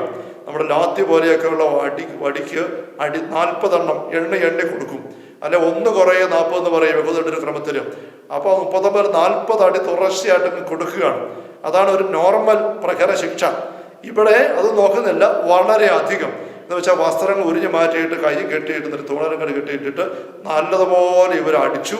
ജനക്കൂട്ടം അവരുടെ പക തീരുന്നവരും വരെ ആർപ്പ് പിടിച്ച് കാഴ്ച കണ്ടു. അങ്ങനെ നല്ലപോലെ അടിച്ച് പൊളിച്ച് വല്ലാണ്ടാക്കി കാലിനാമം വെച്ചിട്ട് കൊണ്ട് തടവറെ കൊണ്ടിട്ടിരിക്കുകയാണ് കാരാഗ്രഹത്തിൽ. അങ്ങനെ കിടക്കുമ്പോൾ ഇവരുടെ അവസ്ഥ എന്താണ്? ഇത് നമ്മൾ ശ്രദ്ധിക്കണം. ഇവരുടെ അവസ്ഥ, ഇവർക്ക് അടിയേറ്റ് പൊളിഞ്ഞ് ശരീരം മുഴുവൻ ചോര ഒഴുകി ചതഞ്ഞ് വിങ്ങി നീറുന്ന അവസ്ഥ. പിന്നെ ദാഹിച്ച്, ഒരുപക്ഷെ ദാഹിച്ച് വരണ്ട്, തൊണ്ട വരണ്ട്, അങ്ങനെ വിശന്നിട്ട് മേല, കാലിനാവും വെച്ച് കിടക്കുന്നു. തടവറയ്ക്കകത്ത് കിടക്കുന്ന ഒരു മുരഞ്ഞ മുറി, ചെറിയ പൊത്ത് മാത്രമേ കണ്ട് വെളിച്ചം കയറാൻ, ദുർഗന്ധം പിടിച്ച് അതിനകത്ത് ഒരു പക്ഷേ എലിയും പാറ്റായും ദുർഗന്ധവും എല്ലാം ആയിട്ട് ഇങ്ങനെ ഏക്കാൻ മേലാതെ രണ്ടുപേരിങ്ങനെ സാഹിബിട്ട് കിടക്കുകയാണ്. എത്ര നേരം കിടക്കണം? ആരിറക്കിക്കൊണ്ട് പോകും? എപ്പോൾ ഇറക്കാൻ പറ്റും? ഒരു വിവരവും ഇല്ല. ഇച്ചിരി കുടിക്കാനോ കഴിക്കാനോ ഒരു മാർഗവും ഇല്ല. ആരും സഹായിക്കാനില്ല, ആർക്കും ഇവരെ വേണ്ട, കൊന്നില്ലെന്നേ ഉള്ളൂ. അങ്ങനെ ഇവർ തടവറയിൽ കിടക്കുമ്പോൾ ചിന്ത കാട് കയറാം. എന്താ ചിന്ത കാട് കയറാവുന്നത്?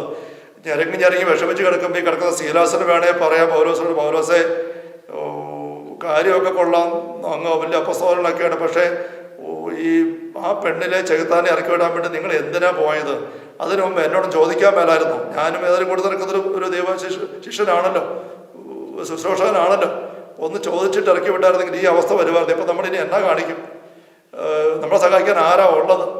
ആകപ്പാട് ഇവിടെ അറിയാവുന്ന ആ ലീതിയുടെ കുടുംബം മാത്രമേ ഉള്ളൂ. അതുപോലെ നാട്ടുകാരുമല്ല, അവർ സംഭവം അറിയുന്നുമില്ല, അറിയിക്കാൻ ഒരു മാർഗവും ഇല്ല. ഇനി നമ്മൾ ഇവിടുന്ന് എങ്ങനെ പുറത്തിറങ്ങും? ദാഹിച്ചിട്ട് മേല, വിശന്നിട്ട് മേല, ഇച്ചിരി അഹങ്കാരം നിങ്ങൾക്ക് കൂടുതലാണ്. ഇങ്ങനെ വല്ലതും സീലാസ് പറഞ്ഞിരുന്നെങ്കിൽ ഒരു പക്ഷെ അത് കേൾക്കുമ്പോൾ പൗലോസ് ചിലപ്പോൾ ഞെരുങ്ങാം, തെറ്റിപ്പോയോ, ആ പെണ്ണ് വഴിയായിട്ടൊരു സാധാരണ കെണിയാണോ വന്നത്, അങ്ങനെ ഇറക്കിവിടാൻ പോകണ്ടായിരുന്നു. ശരിക്കും ഒരു സഭയൊന്ന്, ഒരു കൂട്ടായ്മ ഒന്ന് പൊക്കി പിടിച്ച് പൊട്ടിമുളച്ച് വരികയായിരുന്നു. അതെല്ലാം തകർന്നല്ലോ. ഇനിയിപ്പോൾ എന്നാ ചെയ്യും? കഷ്ടമായി പോയി. ഇങ്ങനെ വേണേ പൗലോസ് ചിന്ത കയറാവുന്നതാണ്. അങ്ങനെ ചിന്തിക്കാൻ പോയാൽ പിന്നെ സീലാസ് പിന്നെ തീർക്കപ്പെട്ട് എന്നാ കാണിക്കുന്നത്? പത്രോസിനെ വിളിക്കാൻ പറ്റും, അവരെവിടെയാ, ഒരു വിവരമില്ല, ആരെ സഹായിക്കണം, ആരുമില്ല, എന്നാ ചെയ്യാൻ? അങ്ങനെ മണിക്കൂറിൽ കടന്നു പോകുന്ന ഒരു ഞെരുങ്ങി ഇവർക്കൊന്നും തിരിയാനും പറ്റുന്നില്ല, ഉറങ്ങാനും പറ്റുന്നില്ല, ദാഹിച്ചിട്ട് മേല, വിശന്നിട്ട് മേല, വേദനിച്ചിട്ട് മേല, പിന്നെ ഈ തുറക്കന്തവും ക്ഷുദ്രജീവികളെല്ലാം അങ്ങനെ എത്ര മണിക്കൂറുകൾ നേരം വെളുത്താൽ തന്നെ വല്ല കാര്യമുണ്ടോ? അങ്ങനെ ആദ്യം പിടിച്ച് വല്ലാണ്ടായി കിടക്കുന്ന ഈ സമയത്ത് സ്നേഹമുള്ളവരെ അവർ ചെയ്യുന്നത് എന്താ നമ്മൾ ശരിക്കും അറിയണം. അതുകൊണ്ട് ഞാൻ വിവരിച്ച് പറഞ്ഞത് 25-ാം വാക്യം നമുക്കറിയാമല്ലോ വചന ഭാഗം. അർദ്ധരാത്രിയുടെ അടുത്ത് പൗലോസ് സീലാസ് കീർത്തനം പാടി ദൈവത്തെ സ്തുതിക്കുകയായിരുന്നു. തടവുകാർ അത് കേട്ടുകൊണ്ടിരുന്നു. പെട്ടെന്ന് വലിയ ഒരു ഭൂകമ്പമുണ്ടായി. അർദ്ധരാത്രിയുടെ അടുത്ത്, ഉച്ച കഴിഞ്ഞ ഉച്ചയ്ക്കോ ചിലപ്പോൾ രാവിലെ ആയിരിക്കും. ഇവർ നദീതീരത്തെ പ്രാർത്ഥനാ കേന്ദ്രത്തിലേക്ക് പോകുന്നത് രാവിലെ ആയിരിക്കും. അപ്പോഴേ പെൺകുട്ടിയെ കാണുന്നത്, ഇറക്കിപ്പെടുന്നത്. അപ്പോൾ വിളിച്ചു കൊണ്ട് ചിലപ്പോൾ ഉച്ചയ്ക്കായിരിക്കും തല്ലും എല്ലാം കഴിഞ്ഞപ്പോൾ പാരാഗ്രഹത്തിൽ അടച്ചിരിക്കുന്നത്. ഒരു ഉച്ച മുതൽ അവിടെ കിടക്കുകയാണ്, ഈ അവസ്ഥയിലാണ്. ആ കിടപ്പ് അവർ കിടക്കുന്നത് എങ്ങനെ? പെറുപെറുത്തോണ്ടോ പരാതിപ്പെട്ടുണ്ടോ അല്ല, ഉറങ്ങാൻ പറ്റത്തില്ല. പക്ഷെ ഇവർ എന്താ ചെയ്യുന്നത്? സ്തുതിക്കുകയാണ്, കീർത്തനം പാടി സ്തുതിക്കുകയാണ്. അവർക്കറിയാവുന്ന കീർത്തന സങ്കീർത്തനങ്ങൾ പാടി സ്തുതിക്കുകയാണ്. മണിക്കൂറുകൾ, ഒരു പക്ഷേ ഒരു ഉച്ചയ്ക്ക് 1 മണിക്കോ 2 മണിക്കോ തല്ലും കഴിഞ്ഞുകൊണ്ട് ഇട്ടതാണ്. അവിടെ കിടന്ന് ഒന്നും കുടിക്കാനും കഴിക്കാൻ ഇല്ലാത്ത അവസ്ഥയിൽ അവിടെ സ്തുതിക്കുകയാണ്. സങ്കീർത്തനങ്ങൾ പറഞ്ഞ് പാടി കിടന്ന് സ്തുതിക്കുന്നു. 4 മണിയായി, 5 മണിയായി, 6 മണിയായി, 7 മണി, 8 മണി, 9 മണി, 10 മണി, 11 മണി, രാത്രി 12 മണി പാതിരാത്രി ആയപ്പോഴും ഇതന്നെ പ്രക്രിയ. നമുക്കിത് ചിന്തിക്കാൻ പറ്റുന്നില്ല. എന്ത് കണ്ടോണ്ടാണ് ഇവർ സ്തുതിക്കുന്നത്? എന്ത് ദൈവാനുഭവത്തിന്റെ പേരിലാണ് സ്തുതിക്കുന്നത്? നമ്മൾ സ്നേഹത്തോടെ തിരിച്ചറിയണം. എന്ത് ദൈവാനുഭവം? ഒരു ദൈവാനുഭവം ഇല്ല. എന്ത് നേട്ടത്തിന്റെ വില? ഒരു നേട്ടവും ഇല്ല. എന്ത് സന്തോഷത്തിന്റെ വില? ഒരു സന്തോഷവും ഇല്ല. എന്ത് ആശ്വാസത്തിന്റെ വില? ഒരാശ്വാസവും ഇല്ല. ഉള്ളത് മുഴുവനും ഭാരവും അടഞ്ഞ അവസ്ഥ. ഒരു വഴിയും മുന്നോട്ട് കാണുന്നില്ല. അടച്ചുപൂട്ടി പെട്ട് കിടക്കുകയാണ്. ഒരു വഴിയിൽ ആരും സഹായിക്കാനില്ല. ആയിരിക്കുന്ന അവസ്ഥ തുടരാനും പറ്റുന്നില്ല, ഉറങ്ങാനും പറ്റുന്നില്ല. എന്നിട്ട് അവർ സ്തുതിക്കുകയാണ്, ഉച്ചത്തിൽ സ്തുതിക്കുകയാണ്. അപ്പുറത്ത് കിടക്കുന്ന തടവുകാർ പോലും കേൾക്കുന്നുണ്ട്. അങ്ങനെ മണിക്കൂറുകൾ സ്തുതിച്ചപ്പോൾ പെട്ടെന്നൊരു ഭൂകമ്പമുണ്ടായി. തടവറയെല്ലാം തുറക്കപ്പെട്ടു, ചങ്ങലെല്ലാം അഴിഞ്ഞു വീണു. ബാക്കി സംഭവങ്ങൾ ഞാൻ വിവരിക്കുന്നില്ല. സൂക്ഷിപ്പുകാരൻ ഓടി വന്നു. ഇരുട്ട് തുറന്നു കിടക്കുന്ന കാലഗ്രഹമെല്ലാം ഇവർ രക്ഷപ്പെട്ടെന്ന് ഓർത്തോണ്ട് അങ്ങേര് വാടെടുത്ത് കൊല്ലാൻ നോക്കി. സ്വയം അരുത്, സാഹസം കാണിക്കരുത്. പോലീസ് വിളിച്ച് പറയുകയാണ്, ഞങ്ങൾ ഇവിടെ തന്നെ ഉണ്ട്, വിളക്കും ഉണ്ടാ മതി. വിളക്കും ഉണ്ടെന്ന് നോക്കിയപ്പോൾ ഇവരെവിടെ ഉണ്ട്. ചങ്ങലയൊക്കെ പൊട്ടി അവരെ വിളിച്ച് വീട്ടിൽ കൊണ്ടുപോയി മുട്ടുകൊത്തി, സഹോദരന്മാരെ ക്ഷമിക്കണേ, എന്താ ആ മുറിവൊക്കെ വെച്ച് കെട്ടി ഭക്ഷണം കൊടുത്തു. അവർ സുവിശേഷം പറഞ്ഞ് ഈശോയെക്കുറിച്ച് രക്ഷപ്രാപിക്കാൻ എന്ത് ചെയ്യണം? ഈശോയെ വിശ്വസിക്കുക, നീ കുടുംബം രക്ഷ പ്രാപിക്കും. അങ്ങനെ ജ്ഞാനസ്നാനം സ്വീകരിച്ചത് ഈ തടവറ സൂക്ഷിപ്പുകാരൻ കുടുംബസമേതം കുടുംബസമേതം കുഞ്ഞുങ്ങളൊക്കെ ഉൾപ്പെടെയാണ് മാമോദിസ. നമ്മുടെ ചില സഹോദരങ്ങളിൽ പറയല്ലേ, പ്രായപൂർത്തിയായിട്ട് മാമോദിസ മുങ്ങിയാലേ സ്നാനമാവുള്ളൂ, ശിശു സ്നാനമൊന്നും ശരിയല്ല. പക്ഷെ ബൈബിള് പറയുന്നു കുടുംബസമേതമാണ് ഈ മാമോദിസ അന്ന് കൊടുത്തിരുന്നത്. നമ്മുടെ കത്തോലിക്ക സഭയുടെ പാരമ്പര്യം എത്ര മനോഹരമാണ്. അപ്പൊ ഇവിടെ അങ്ങനെയുള്ള അവസ്ഥയിലേക്ക് ഇവർ പോയി. പിന്നെ അവർ സഭ വളർന്നു വന്നു. അങ്ങനെ സഭ വളർന്നു വന്നു. പിന്നെ പൗലോസ് അവിടുന്ന് പോയി, മത്സരങ്ങളിൽ പോയി, ഇടയ്ക്ക് ഇവിടെ വന്നു, പിന്നെയും പോയി. ഒരു നല്ലൊരു സഭ അവിടെ ഉണ്ടായി, ഫിലിപ്പിയിലെ സഭ.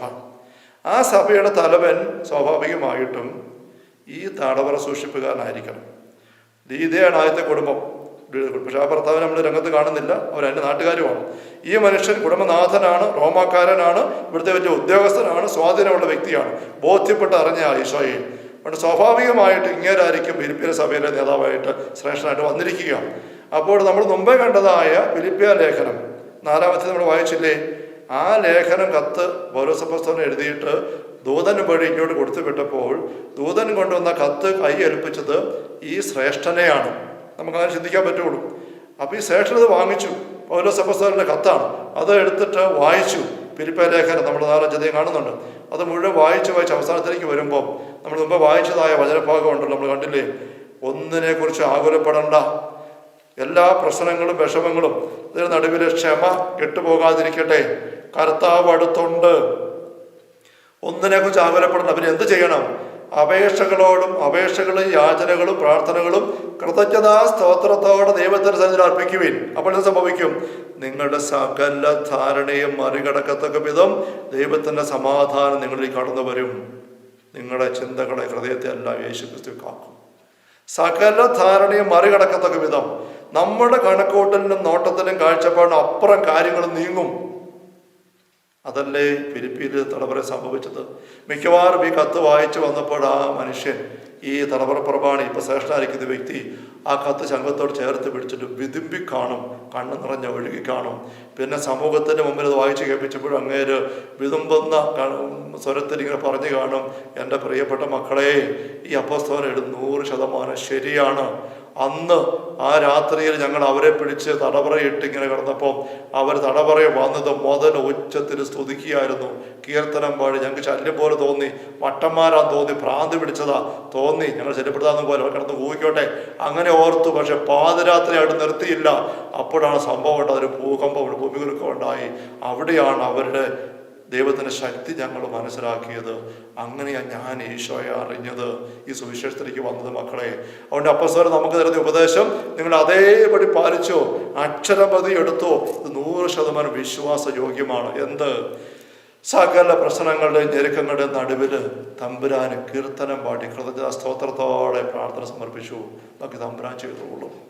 ഇതാണ് സ്തുതിപ്പിനെ ആയുധമാക്കുന്നത്. സ്നേഹമുള്ളവരെ, ഇതൊരു വലിയ ആത്മീയ പാഠമാണ്. ഇത് നമ്മൾ അനുഭവിച്ചറിഞ്ഞെങ്കിലേ പറ്റൂ. ഇത് വളരെ എളുപ്പത്തിലും കയറാൻ പറ്റില്ല. ആയുധം ഉപയോഗിക്കാൻ പറഞ്ഞു കഴിഞ്ഞു. സർവശക്തി ഉപയോഗിച്ച് സ്ഥിരതയോടെ ഉപയോഗിക്കണം.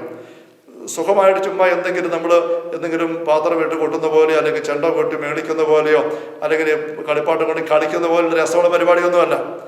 അത് ദൈവാനുഭവം ഉണ്ടാകുമ്പം, ദൈവാനുഭവത്തിൻ്റെ അടയാളമായിട്ട് സ്തുതിപ്പ് ഉയരുമ്പം സന്തോഷമാണ്. നമുക്ക് ആനന്ദിച്ച് ലയിച്ച് അങ്ങനെ സ്തുതിക്കാൻ പറ്റും. ഇതങ്ങനെയല്ല, സ്തുതിപ്പിനെ ആയുധമാക്കുകയാണ്. ആയുധമാക്കുമ്പോൾ അത് ആ രീതിയിൽ നമ്മൾ ഉപയോഗിക്കേണ്ടതായിട്ടുണ്ട്.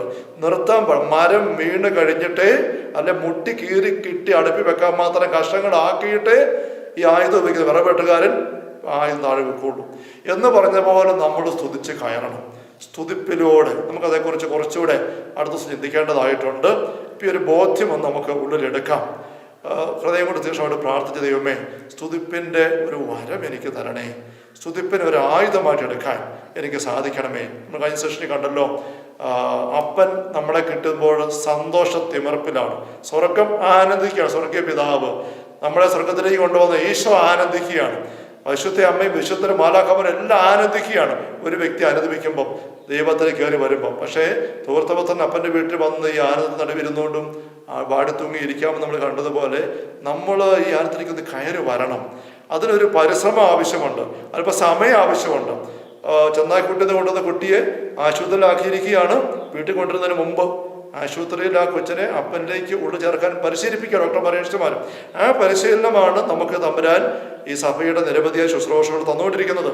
ഇപ്പം ഈ നാളുകളിൽ നമുക്ക് ഈ ഓൺലൈൻ ധ്യാനത്തിലൂടെയും തമ്പുരാൻ ആ പരിശീലനം തരികയാണ്. അതുകൊണ്ട് നമുക്ക് ഈ തമ്പുരാൻ്റെ മാർഗനിർദ്ദേശങ്ങൾ ശുശ്രൂഷകർ വഴി, ഇപ്പം എളിയ ദാസന് വഴിയായിട്ട് നിങ്ങൾക്ക് കിട്ടുന്നതിനെ ശ്രദ്ധയോടെ എടുത്ത് അത് വെച്ചൊന്ന് പരിശ്രമിച്ച് കയറി വരാൻ ഡോക്ടർമാർ പറഞ്ഞു കൊടുക്കുന്ന നിർദ്ദേശങ്ങളൊക്കെ ഫിസിയോതെറാപ്പിസ്റ്റൊക്കെ പറഞ്ഞു കൊടുക്കുമ്പോൾ ഇങ്ങനെ കാണിക്കണം, അങ്ങനെ കാണിക്കണം, ചെയ്യാൻ പോലും തോന്നുകയല്ല. ചെയ്യുമ്പോൾ വേദന വരുന്നു. വല്ലാത്ത അവസ്ഥപ്പെട്ടൊരു വ്യക്തി കയ്യും കാലും കുടിഞ്ഞ് വല്ലാണ്ടായിട്ട് പിന്നെ അത് വെച്ച് കിട്ടി നേരെയായി. ഇനി ഫിസിയോതെറാപ്പി എക്സസൈസ് ചെയ്ത് ഭംഗിയാക്കി എടുക്കണം. ചിലപ്പോൾ 2-3 മാസം അങ്ങനെ ചെയ്തെങ്കിലേ നടക്കാറാവുള്ളൂ. 4 മാസം കഴിയുമ്പോൾ ഇത് ആ മനുഷ്യൻ നടന്നു വരുന്ന വഴിയേ. അപ്പം അസുഖം മാറിയോ? ഇന്നലെ കണ്ടപ്പോൾ അനങ്ങാൻ വരാതെ കിടക്കാറുന്നല്ലോ. അപ്പോൾ ഡോക്ടർ വന്ന് ഇങ്ങനെ ചെയ്യാൻ പറഞ്ഞു. എല്ലാ ദിവസവും ഇങ്ങനെ 1 മണിക്കൂർ 1 മണിക്കൂർ ചെയ്ത് കൈയും മസിലൊക്കെ അയഞ്ഞു കിട്ടി. ഇപ്പം എനിക്ക് നടക്കാറായി. ഞാനിതാ പള്ളിയിൽ പോകുന്നുണ്ട്, വഴിക്കിറങ്ങുന്നുണ്ട്. കൊള്ളാം എന്ന് പറഞ്ഞതുപോലെ നയിക്കപ്രവചനത്തിൽ 1/2 മണിക്കൂർ കരമുയർത്തി സ്തോത്രം പറഞ്ഞേ. അതിലൂടെ നമ്മൾ ഈ നമ്മൾക്ക് ചിന്തിച്ചാൽ എത്തിയാലാത്ത, നോക്കി കാണുന്നില്ലാത്തതിനപ്പുറമുള്ള വിടുതലിലേക്കും കരുത്തിലേക്കും വരും. അതാണ് ജ്ഞാനം. ജ്ഞാനത്തിൻ്റെ വികസ്മരണമാണ് സ്തോത്രഗീതം. റോമ 8:28 ദൈവത്തെ സ്നേഹിക്കുന്നവർക്ക് അവിടുത്തെ പദ്ധതി വിളിക്കപ്പെട്ടവർക്ക് അവിടെ സകലതും നന്മയ്ക്കായിട്ട് പരിണമിപ്പിക്കുന്നു. നമുക്ക് ആ വചനം വിശ്വാസത്തിലെടുത്തിട്ട്, അതേപോലെ നിർദ്ദേശമാണല്ലോ, ആ വചനം വിശ്വാസത്തിലെടുത്തുകൊണ്ട് നമുക്ക് ഇതുപോലെ ഒന്ന് പ്രാർത്ഥിക്കാനായിട്ട് പരിശ്രമിക്കാം. സ്നേഹമുള്ള സഹോദരങ്ങളെ, ഇപ്പം നമുക്ക് ദീപികാന്റെ സാന്നിധ്യം പത്രിക സ്വീകരിച്ചുകൊണ്ട് അല്പം ഒന്ന് ഈ കൃപ ചോദിച്ച് പ്രാർത്ഥിച്ച് ആശീർവാദം മേടിക്കാം. അത് കഴിഞ്ഞിട്ടും ഈ ദിവസത്തിൻ്റെ ഏതെങ്കിലും സമയത്ത് അടുത്ത സൃഷ്ടിക്ക് വരുന്നതിന് മുമ്പായിട്ട് 1/2 മണിക്കൂർ ഇരുന്ന് എവിടെയെങ്കിലും മാറിപ്പോയി വേണമെങ്കിൽ മൊബൈൽ ഫോണിൽ അലാറം സെറ്റ് ചെയ്ത് വെക്കാൻ മണിക്കൂർ നേരത്തേക്ക് സെറ്റ് ചെയ്ത് വെച്ചിട്ട് ഒന്നിരുന്ന് മറ്റൊരു ബുദ്ധിമുട്ടൊന്നും ഉണ്ടാകുന്നില്ല എങ്കിൽ സ്വരം എടുത്തുകൊണ്ട് തന്നെ ബുദ്ധിമുട്ടുണ്ടാകും. സ്വരം താഴ്ത്തിയാണേലും നിർത്താതെ ഒന്ന് സ്തുതിച്ചേ. ദൈവമേ നന്ദി, സ്തുതി, ആരാധന ഹല്ലേലൂയ അങ്ങനെ പറഞ്ഞു വരും. മനസ്സിൽ വരുന്ന ഏത് കാര്യം പറഞ്ഞങ്ങ് സ്തുതിച്ചു. മനസ്സിൽ വരുന്ന ഏത് കാര്യം പറഞ്ഞങ്ങ് സ്തുതിച്ചു. നിർത്തരുത്. മനസ്സിൽ ഏത് കാര്യം വന്നോട്ടെ, ഉത്കണ്ഠകൾ, ആകുലതകൾ, പ്രശ്നങ്ങൾ, രോഗങ്ങൾ, അതൊരു വിശ്വാസത്തോടെ അങ്ങ് വിട്ടുകൊടുക്കുക. ഞാൻ ഈ വിറക് കീറി എടുക്കും എന്ന് പറഞ്ഞ് ഓടാനിക്ക് വിട്ടുന്ന ആളിനെ പോലെ വിഷയങ്ങൾ പറഞ്ഞ് സ്തുതിച്ച് 1/2 മണിക്കൂറെങ്കിലും ചെലവഴിക്കാൻ നോക്കിക്കേ. പറ്റുമെന്നുണ്ടെങ്കിൽ അതിനേക്കാൾ കൂടുതൽ 1 മണിക്കൂർ സമയം അങ്ങനെ എടുത്ത് അതുവഴിയായിട്ട് നമ്മൾ ചിന്തിച്ചാൽ കാണുന്നില്ലാത്ത അനുഭവങ്ങളിലേക്ക് നമ്മൾ വരും. അങ്ങനെ ദൈവം കാണുന്ന പോലെ കാണാനായിട്ട് നമ്മൾ പരിശ്രമിച്ച് ആ ഔന്നത്യത്തിൽ നോക്കുമ്പോഴാണ് നമുക്ക് ദൈവികമായ സന്തോഷം, ആനന്ദം ഈ നമ്മുടെ ജീവിതത്തിലെ, കുടുംബത്തിലെ പല പ്രശ്നങ്ങളുടെ നടുവിൽ സ്വന്തമാക്കാനായിട്ട് പറ്റുള്ളൂ. ദൈവത്തിൻ്റെ ശക്തി അങ്ങനെ മാത്രമേ നമ്മിലേക്ക് വ്യാപരിക്കുകയുള്ളൂ. അല്ലെങ്കിൽ അത് ബ്ലോക്കായിട്ട് നിന്നിട്ട് സാത്താൻ്റെ ശക്തി വ്യാപരിക്കും. അവിടെ നമ്മൾ ഞെരുങ്ങും. ഇപ്പോൾ ലോകം മുഴുവനിലേക്ക് നമുക്ക് ദൈവശക്തി വ്യാപരിപ്പിക്കുവാനായിട്ട് നമ്മുടെ ഉള്ളതിലേക്ക് നമുക്ക് എടുക്കാനായിട്ട് സാധിക്കട്ടെ. മിശിഹാ കർത്താവേ, മാനവരക്ഷകനേ,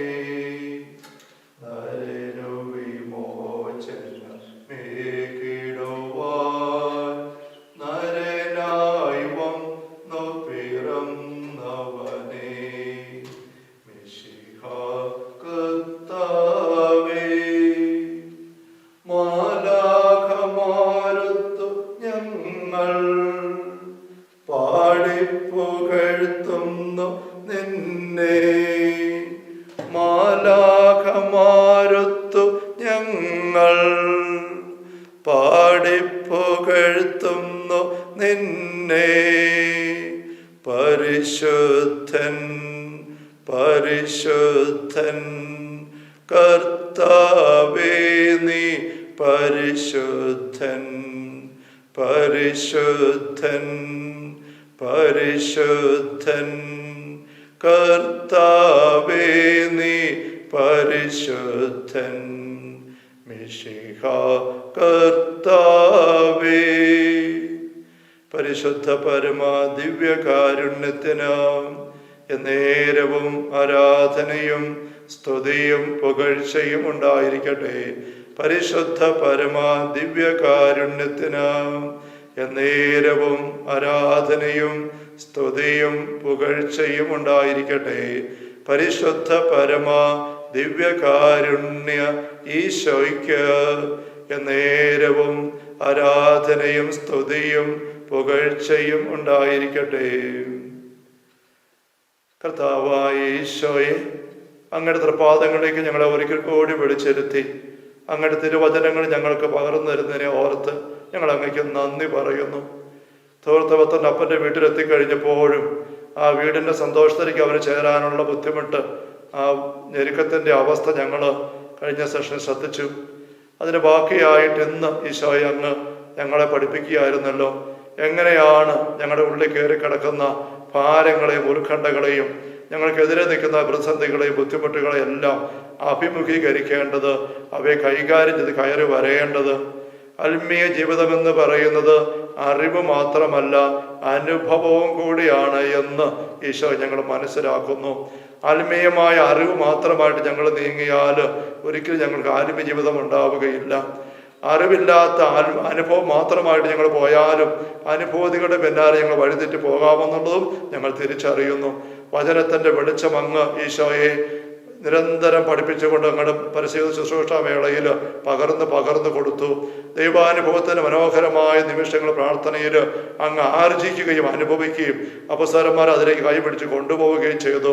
കർത്താവായ ഈശോയെ, ഈ നിമിഷങ്ങൾ അങ്ങ് പകർന്നു തന്ന ആത്മീയമായ അറിവിനെ ഞങ്ങൾ നന്ദിയോടെ ശിശുഭാവത്തോടുകൂടെ സ്വീകരിക്കുന്നു. അതിനെ ഒരു അനുഭവമാക്കി തീർക്കുവാൻ ഞങ്ങൾ ആഗ്രഹിക്കുന്നു.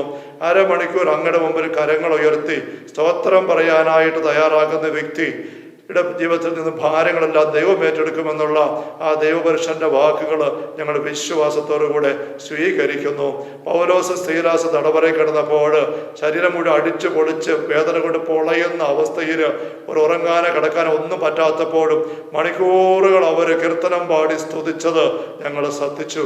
ഈശോ കാണിച്ചു തന്നല്ലോ.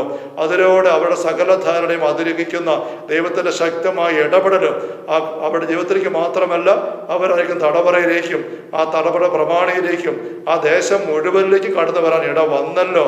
ഈശോയെ പൗലോസ് അപ്പോസ്തലൻ പിന്നീട് സഭയ്ക്ക് എഴുതുമ്പോൾ ഈ കാര്യം പറഞ്ഞുകൊണ്ട് നിങ്ങളുടെ അപേക്ഷകളും യാചനകളും ആകുലതാ വിഷയങ്ങളും പ്രശ്നങ്ങളും സങ്കടങ്ങളും എല്ലാം കൃതജ്ഞതാ സ്തോത്രങ്ങളോടെ ദൈവത്തിന്റെ പക്കൽ സമർപ്പിക്കുകയും അപ്പോൾ നിങ്ങളുടെ സകല കണക്കൂട്ടലിന് അപ്പുറം കാര്യങ്ങൾ നീങ്ങുന്നു നിങ്ങൾ കാണും എന്ന് ഉറപ്പിച്ച് പഠിപ്പിക്കുന്നത് നിങ്ങൾ ശ്രദ്ധിക്കുന്നു. കർത്താവായ ഈശോയെ, അപ്പോസ്തലന്മാർ രാത്രിയിൽ അതുപോലെയുള്ള സഹനത്തിൻ്റെ നിസ്സഹായയുടെ നടുവിൽ അങ്ങനെ സ്തുതിച്ച് പ്രാർത്ഥിക്കാൻ തയ്യാറായതുകൊണ്ടാണല്ലോ അവിടെ ഒരു സഭയുണ്ടായി വന്നത്. ആ ദേശം മുഴുവൻ വെളിച്ചത്തിലേക്ക് വന്നത്. ഫിലിപ്പിയിലെ സഭ മനോഹരമായിട്ട് വളർന്ന് അനേക കുടുംബങ്ങൾ അങ്ങേ അറിഞ്ഞ് സ്വർഗത്തിലേക്ക് വരാൻ ഇട വന്നത് ഞങ്ങൾ തിരിച്ചറിയുന്നു. ഈശോയെ, ഇന്ന് ഞങ്ങളുടെ സഹനത്തിൻ്റെ നടുവിൽ പ്രശ്നങ്ങളുടെയും പ്രതിസന്ധികളുടെയും ബുദ്ധിമുട്ടുകളുടെയും തകർച്ചകളുടെയൊക്കെ കാരാഗ്രഹത്തിൽ ഈ പൗലോസ് ശീലാസ് കിടന്ന പോലെ ഞങ്ങൾ ഇന്നിവിടെ കിടക്കുമ്പോൾ ഈശോയെ, ഇതുപോലെ ഒന്ന് കീർത്തനം പാടി സ്തുതിക്കാൻ ഞങ്ങൾക്ക് ഇതുവരെ സാധിച്ചിട്ടില്ല. ആ ബോധ്യം ഞങ്ങൾക്ക് ഇല്ലായിരുന്നു. ഇപ്പൊ ആ ബോധ്യം അങ്ങ് ഞങ്ങൾക്ക് തന്നല്ലോ. ഈശോയെ, ഞങ്ങളുടെ വീട്ടില് ഞങ്ങളുടെ പ്രശ്നങ്ങളുടെ നടുവില് ഈ ലോകമാകുന്ന ഭവനത്തിൽ മനുഷ്യകുലം മുഴുവന്റെയും നടുവിൽ നിന്നുകൊണ്ട് ഈ പൗലോസിനെയും ശീലാസിനെയും പോലെ കർത്താവേ, ഉത്കണ്ഠകളും ആകൃതകളും കൊറോണ രോഗത്തിന്റെ എല്ലാ ബാധകളും സാമ്പത്തിക തകർച്ചകളും ഞെരുക്കങ്ങളും ഭീകരമായ മരണത്തിന്റെ സാന്നിധ്യവും നിസ്സഹായത എല്ലാം എണ്ണി പറഞ്ഞ് അങ്ങയെ ഉച്ചത്തിൽ സ്തുതിക്കാൻ സ്വയം മറന്ന് ശക്തമായിട്ട് ആയുധം ഉപയോഗിക്കുന്നവരെ ശക്തമായിട്ട് സ്തുതിക്കാൻ ഞങ്ങൾ കുറെ പേരിങ്ങനെ തയ്യാറായിരുന്നെങ്കിൽ കർത്താവേ, അങ്ങയുടെ ശക്തി കടന്നു വന്ന് തടവറകളെ വാതിലുകൾ തകർന്ന് ചങ്ങലകളെ പൊട്ടുവീണ് അതുവഴി ഞങ്ങളുമായി ബന്ധപ്പെട്ട ഞങ്ങളുടെ സഹോദരങ്ങളും കുടുംബാംഗങ്ങളും ദേശത്തുള്ള ആൾക്കാരും കർത്താവ് ലോകം മുഴുവനും പടിപടിയായി ഫിലിപ്പിയിലെ ആൾക്കാർ അങ്ങേ അറിഞ്ഞതുപോലെ അങ്ങയുടെ ശക്തി അവരെ കടന്നു വന്ന് അങ്ങേ അറിയാനായിട്ട് ഇട വരുമായിരുന്നല്ലോ. കർത്താവായ ഈശോയെ, വിശുദ്ധ ഗ്രന്ഥത്തിൽ അങ്ങ് ആഴമായി വെളിപ്പെടുത്തിയിരിക്കുന്ന ഈ ആത്മീയ പാഠങ്ങൾ ഞങ്ങൾ ശ്രദ്ധിക്കാതെ പോലെ ഞങ്ങൾ മാപ്പ് ചോദിക്കുന്നു. ഞങ്ങൾ കുറെ പേർക്കെങ്കിലും സ്തുതിപ്പിന്റെ വരമുള്ളവരാണ്, ഭാഷാപരമുള്ളവരാണ്, ഈ ബോധ്യങ്ങൾ കിട്ടിയിട്ടുള്ളവരാണ്. എങ്കിലും ഈശോയെ, ഞങ്ങളുടെ അലസതയിലും അശ്രദ്ധയിലും തീഷ്ണതയില്ലായ്മയിലും ത്യാഗസന്നദ്ധത ഔദാര്യം ഇല്ലായ്മയിലും ഞങ്ങൾ സ്തുതിച്ച് പ്രാർത്ഥിക്കാൻ ഒന്നും സമയം മാറ്റി വെച്ചിട്ടില്ല. എവിടെയെങ്കിലും ശുശ്രൂഷയ്ക്ക് പോകുമ്പോൾ ശുശ്രൂഷകരായി ഞങ്ങൾ അല്പസമയം ആൾക്കാരുടെ മുമ്പിൽ സ്തുതിപ്പിക്കും. അതിനപ്പുറം ഇതുപോലൊരു അരമണിക്കൂർ ഇരുന്ന് അല്ലെ 1 മണിക്കൂർ ഇരുന്ന് തമ്പുരാന്റെ മുമ്പിൽ സകല വിഷയങ്ങൾ എണ്ണി പറഞ്ഞ് സ്തുതി അർപ്പിക്കാനായിട്ട് ഞങ്ങൾ തയ്യാറായിട്ടില്ല. ഞങ്ങൾ ഏറ്റുപറയും ഞങ്ങളുടെ കുറവ് പോരായ്മ വീഴ്ചയും ഞങ്ങളുടെ കരുണയായിരിക്കണമേ. അങ്ങ് തരുന്ന ബോധ്യം അനുസരിച്ച് ഇന്ന് മുതൽ കർത്താവേ, സമയം അനുവദിക്കുന്ന പോലെ ഏറ്റവും കുറഞ്ഞ അരമണിക്കൂർ എങ്കിലും എത്ര ഞെരുക്കവും മടുപ്പും തോന്നിയാലും നിർത്താതെ അരമണിക്കൂർ അങ്ങയുടെ പക്കൽ സ്തുതി അർപ്പിച്ച് ഞങ്ങളുടെ മനസ്സിൽ കടന്ന സകല വിഷയങ്ങൾ, വ്യക്തിപരമായ ജീവിതത്തിലെ പ്രശ്നങ്ങളാകട്ടെ, കുടുംബത്തിലെ പ്രശ്നങ്ങളാകട്ടെ, കുടുംബാംഗങ്ങളുടെ പ്രശ്നങ്ങളാകട്ടെ, മനുഷ്യർക്ക് മുഴുവനെ ബാധിക്കുന്ന വലിയ പ്രശ്നങ്ങളും ബാധകളും മഹാമാരികളുടെ വിഷയങ്ങളാകട്ടെ, അവ എണ്ണി പറഞ്ഞുകൊണ്ട് കർത്താവേ, പൗലോസ് ശീലാസ് സ്തുതിച്ച പോലെ ഞങ്ങൾ സ്തുതിക്കട്ടെ. ഒരമണിക്കൂർ എങ്കിലും ഇങ്ങനെ മടുപ്പ് കൂടാതെ, മടുപ്പുണ്ടെങ്കിലും വിട്ടുകളെ സ്തുതിക്കാനുള്ള വരം ഞങ്ങൾക്ക് തരണമേ. അതുവഴി ദൈവത്തിന്റെ ശക്തി വ്യാപരിക്കുന്നത് ഞങ്ങൾ കാണുമല്ലോ. കർത്താവേ, അങ്ങനെ ശക്തി ഞങ്ങളുടെ എല്ലാ തലങ്ങളിലും കടന്നു വരട്ടെ. Hallelujah, hallelujah, hallelujah. ആരാധന, ആരാധന, ആരാധന, ആരാധന. സ്തുതി, മഹത്വം, ആരാധന, ആരാധന. കർത്താവായ ദൈവമേ, കത്തോലിക്കാ സഭയിൽ ഈ എളിയ ദാസന് അങ്ങ് അനിഞ്ഞു നൽകിയ ശുശ്രൂഷ പൗരോഗത്തിന്റെ അഭിഷേക അധികാരം അനുസരിച്ച് പല രൂപതയുടെ ഭാഗവും അവിടുന്നോ ധ്യാന കേന്ദ്രത്തിന്റെ നിയമനത്തിന്റെ അധികാരവും അഭിഷേകം അനുസരിച്ചും അങ്ങയുടെ ദീപികാരന്റെ സാന്നിധ്യം ഈ വിശുദ്ധ മദ്ബഹയിൽ കർത്താവെ അങ്ങയുടെ മക്കളുടെ നേർക്ക് ഈ ഓൺലൈനായിട്ട് മീഡിയയിലൂടെ കർത്താവെ നൽകിക്കൊണ്ട് ഈ ദാസൻ പ്രാർത്ഥിക്കുന്നു.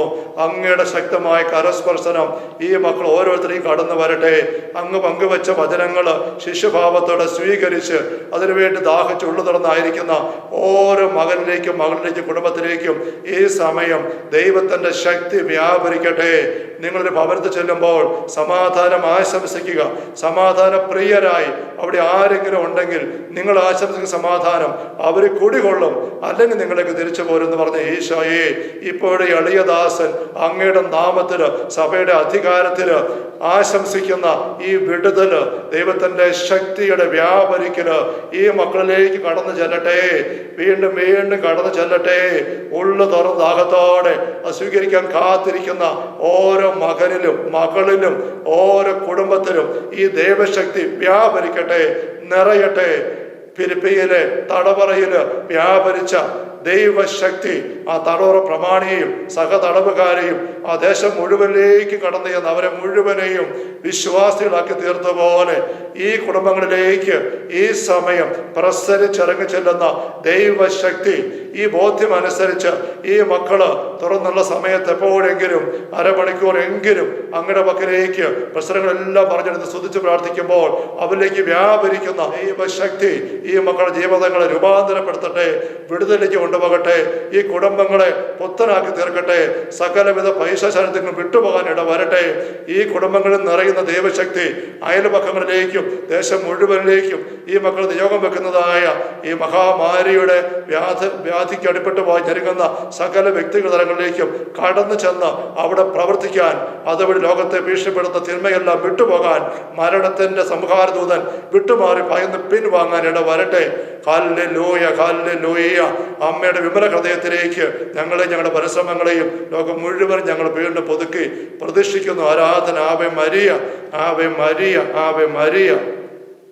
കർത്താവേ, യേശുമിശിഹായുടെ സമൃദ്ധമായ കൃപയും അനുഗ്രഹങ്ങളും പിതാവായ ദൈവത്തിൻ്റെ അവർണ്ണനീയമായ സ്നേഹവും പരിശുദ്ധാത്മാവായ ദൈവത്തിൻ്റെ നിരന്തരമായ സാന്നിധ്യ സഹവാസവും സഹായവും സംരക്ഷണവും സൗഖ്യ അനുഭവവും സ്നേഹമുള്ളവരെ നാം ഓരോരുത്തരോടും കൂടെ, എല്ലാ പ്രിയപ്പെട്ടവരോടും കൂടെ, നമ്മുടെ എല്ലാ നിയോഗ മേഖലകളോടും കൂടെ, മനുഷ്യവർഗം മുഴുവനോടും കൂടെ ഉണ്ടായിരിക്കട്ടെ, ഇപ്പോഴും എപ്പോഴും എന്നേക്കും. ആമേൻ. പരിശുദ്ധ പരമ ദിവ്യകാരുണ്യത്തിന് എന്നേരവും ആരാധനയും സ്തുതിയും പുകഴ്ചയുണ്ടായിരിക്കട്ടെ. പരിശുദ്ധ പരമ ദിവ്യകാരുണ്യത്തിന് എന്നേരവും ആരാധനയും സ്തുതിയും പുകഴ്ചയുണ്ടായിരിക്കട്ടെ. പരിശുദ്ധ പരമ ദിവ്യകാരുണ്യ ഈശോയ്ക്ക് എന്നേരവും ആരാധനയും സ്തുതിയും പുകഴ്ചയും ഉണ്ടായിരിക്കട്ടെ.